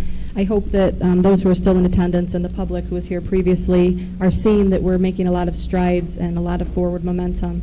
I think that we owe a lot to the guidance that you guys have provided us through our budget, and as we move through the rest of this fiscal year, I anticipate that there will be a lot more positive changes.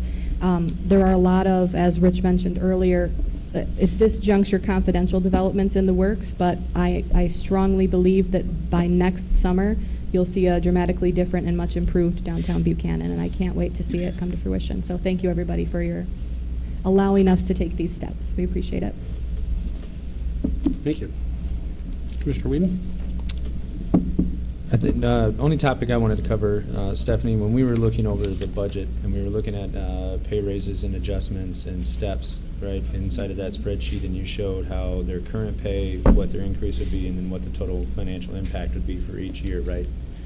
And then sequential years after that. I haven't got done digging through the Excel files and writing out the equations to figure this out, but from a very preliminary level, it looks like we have a big discrepancy between what their current pay is and what their adjusted rate would be based on their increase of pay, based on percentage. So I would just ask if you could, because originally Cameron and I had started to look at it, and I have no issue going over that, right? I can bring that to your attention and we can meet if you like, if that's okay with Heather. But just on the very surface, it does not appear that the equations are working out correctly. So I would just like to see that. So, because when you run the numbers and you run, I mean, it's a very simple percentage of a 3% increase. Let's take that as an example. That if I took a 3% increase from 50,000, and the X result of that would be this. In the current spreadsheet, I'm not seeing that work out. So, and maybe there's something that's hidden that the information we got does not clearly show that delineation. But I'd like to see that. Where we could back that out and see if that's correct. It does give me a moment of pause. It's not that I don't want anybody to get the money that they're owed. Let's just make sure that's on record, but I want to make sure that what they are expecting to get and what we're approving is in alignment. So. I think I know what you're referencing. Okay. And we can take a closer look at it and Okay. the flow chart also. Perfect. Okay, thank you. That's it. I don't have anything else. Mr. Swim? Buchanan Chamber gets 0 funding from the city in terms of annual, other than maybe an annual. Grants will be on the way out. Okay, yeah, $0 there, so that one's covered. Whatever it takes, don't miss that deadline on that recreation plan. I don't want to hear $400,000 got missed No. out on, so whatever needs That's- to get done. We make are sure that happens. forward momentum no matter what. Even if we have to do it internally, one way or the other, it will happen. Wonderful. It'll be a more comprehensive rec plan, which will allow us to get more grants if we have assistance, but one way or the other, it'll be done. Perfect. And then, I think, can we get some communication, maybe it's already started, or I haven't seen it yet, for when the mass planting's gonna happen, so we can get as many volunteers rocking and rolling to help out with that? Definitely. That was it? Thank you. I didn't hear. The mass planting Oh, we're gonna okay, do, all and I think it's October 10th, does that sound right? Is that when they're doing this in this area right out here? Everywhere, Yeah, yeah. through the So we can relief just start program. feeding that out there, so we can get a lot of support, that would be wonderful. That's all I have. Downing? Thank you. Mr. Money. Oh, gosh. Is that- Well, I just want to say thanks to this commission, for the hard work that these gentlemen are putting in. It's really a pleasure to sit up here and be part of this. I like Mark's candid remarks on the way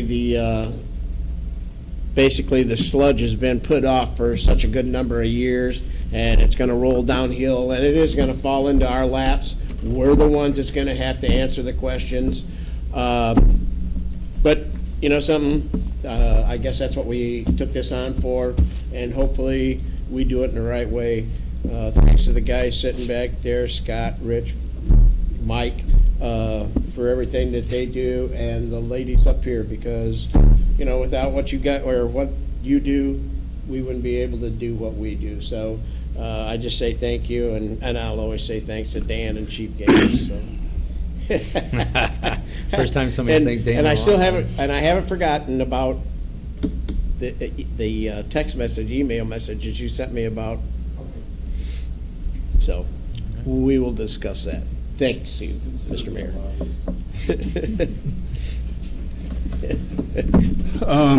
Mayor comments. I just wanted to go on record saying thank you to the people who showed up to the 9/11 ceremony Saturday. It was a really nice ceremony.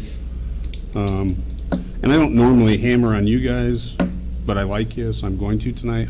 I'm a little disappointed at our discussion about the Niles Chamber. I won't lie. I think we're thinking small, and so I'm a little disappointed in that. But other than that, I think there's tons of good things happening, and I couldn't be prouder of the city and the people that I work for. And that's it. Yes, sir. Just as a comment on that, and I appreciate that, right? And that's the whole reason that we have banter, is that we all don't agree. Right. Niles Greater Chamber is not going away. They're never going to say no to $9,000. But I also don't think that spending it right now based on previous actions is justifiable. I think that. And that's fine. Yeah. And we can revisit that. He's always going to ask for, he's always going to take money. And I want to, one more thing too, because Sean brought it up. I had it written down, but I passed over it. If you weren't there, Mayor Dennison spoke at our 9/11 program. It was a great job. I want to thank him and the city manager for being there. That's the only one I saw in attendance. That doesn't mean anything. Because I was sitting up front and I was looking around. That's what I meant. But I know that you guys. He's been talking to you, hasn't he? But anyway, yeah, it was a great program, and thanks for the Chief Gaines and all his first responders and everybody. It is a great event. Yes, The it fact is. that they've kept it going for 20 years is It's one of commendable. those things that cannot be forgotten and overlooked, in my perspective. You know, Pearl Harbor is one of those events that is slowly dying. With that, I'll take a motion to adjourn. I'll make said motion. Is there support? Support. Roll call, please. Dennison? Yes. Downey? Money? Yes. Swam? Yes. Whedon? Yes. Motion carries. Thank you, everybody. Yes. What? Fine. Oh, you had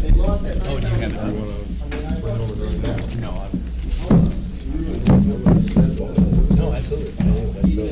Oh, Dan. Dan, you need to start driving truck again. And I don't care, Mondays are not a day for me, but any other day, but for $400,000. And I've already filled out mine, I mean, you can do a copy and backfill. You don't have to do a survey. What? Which flag? I don't want to help.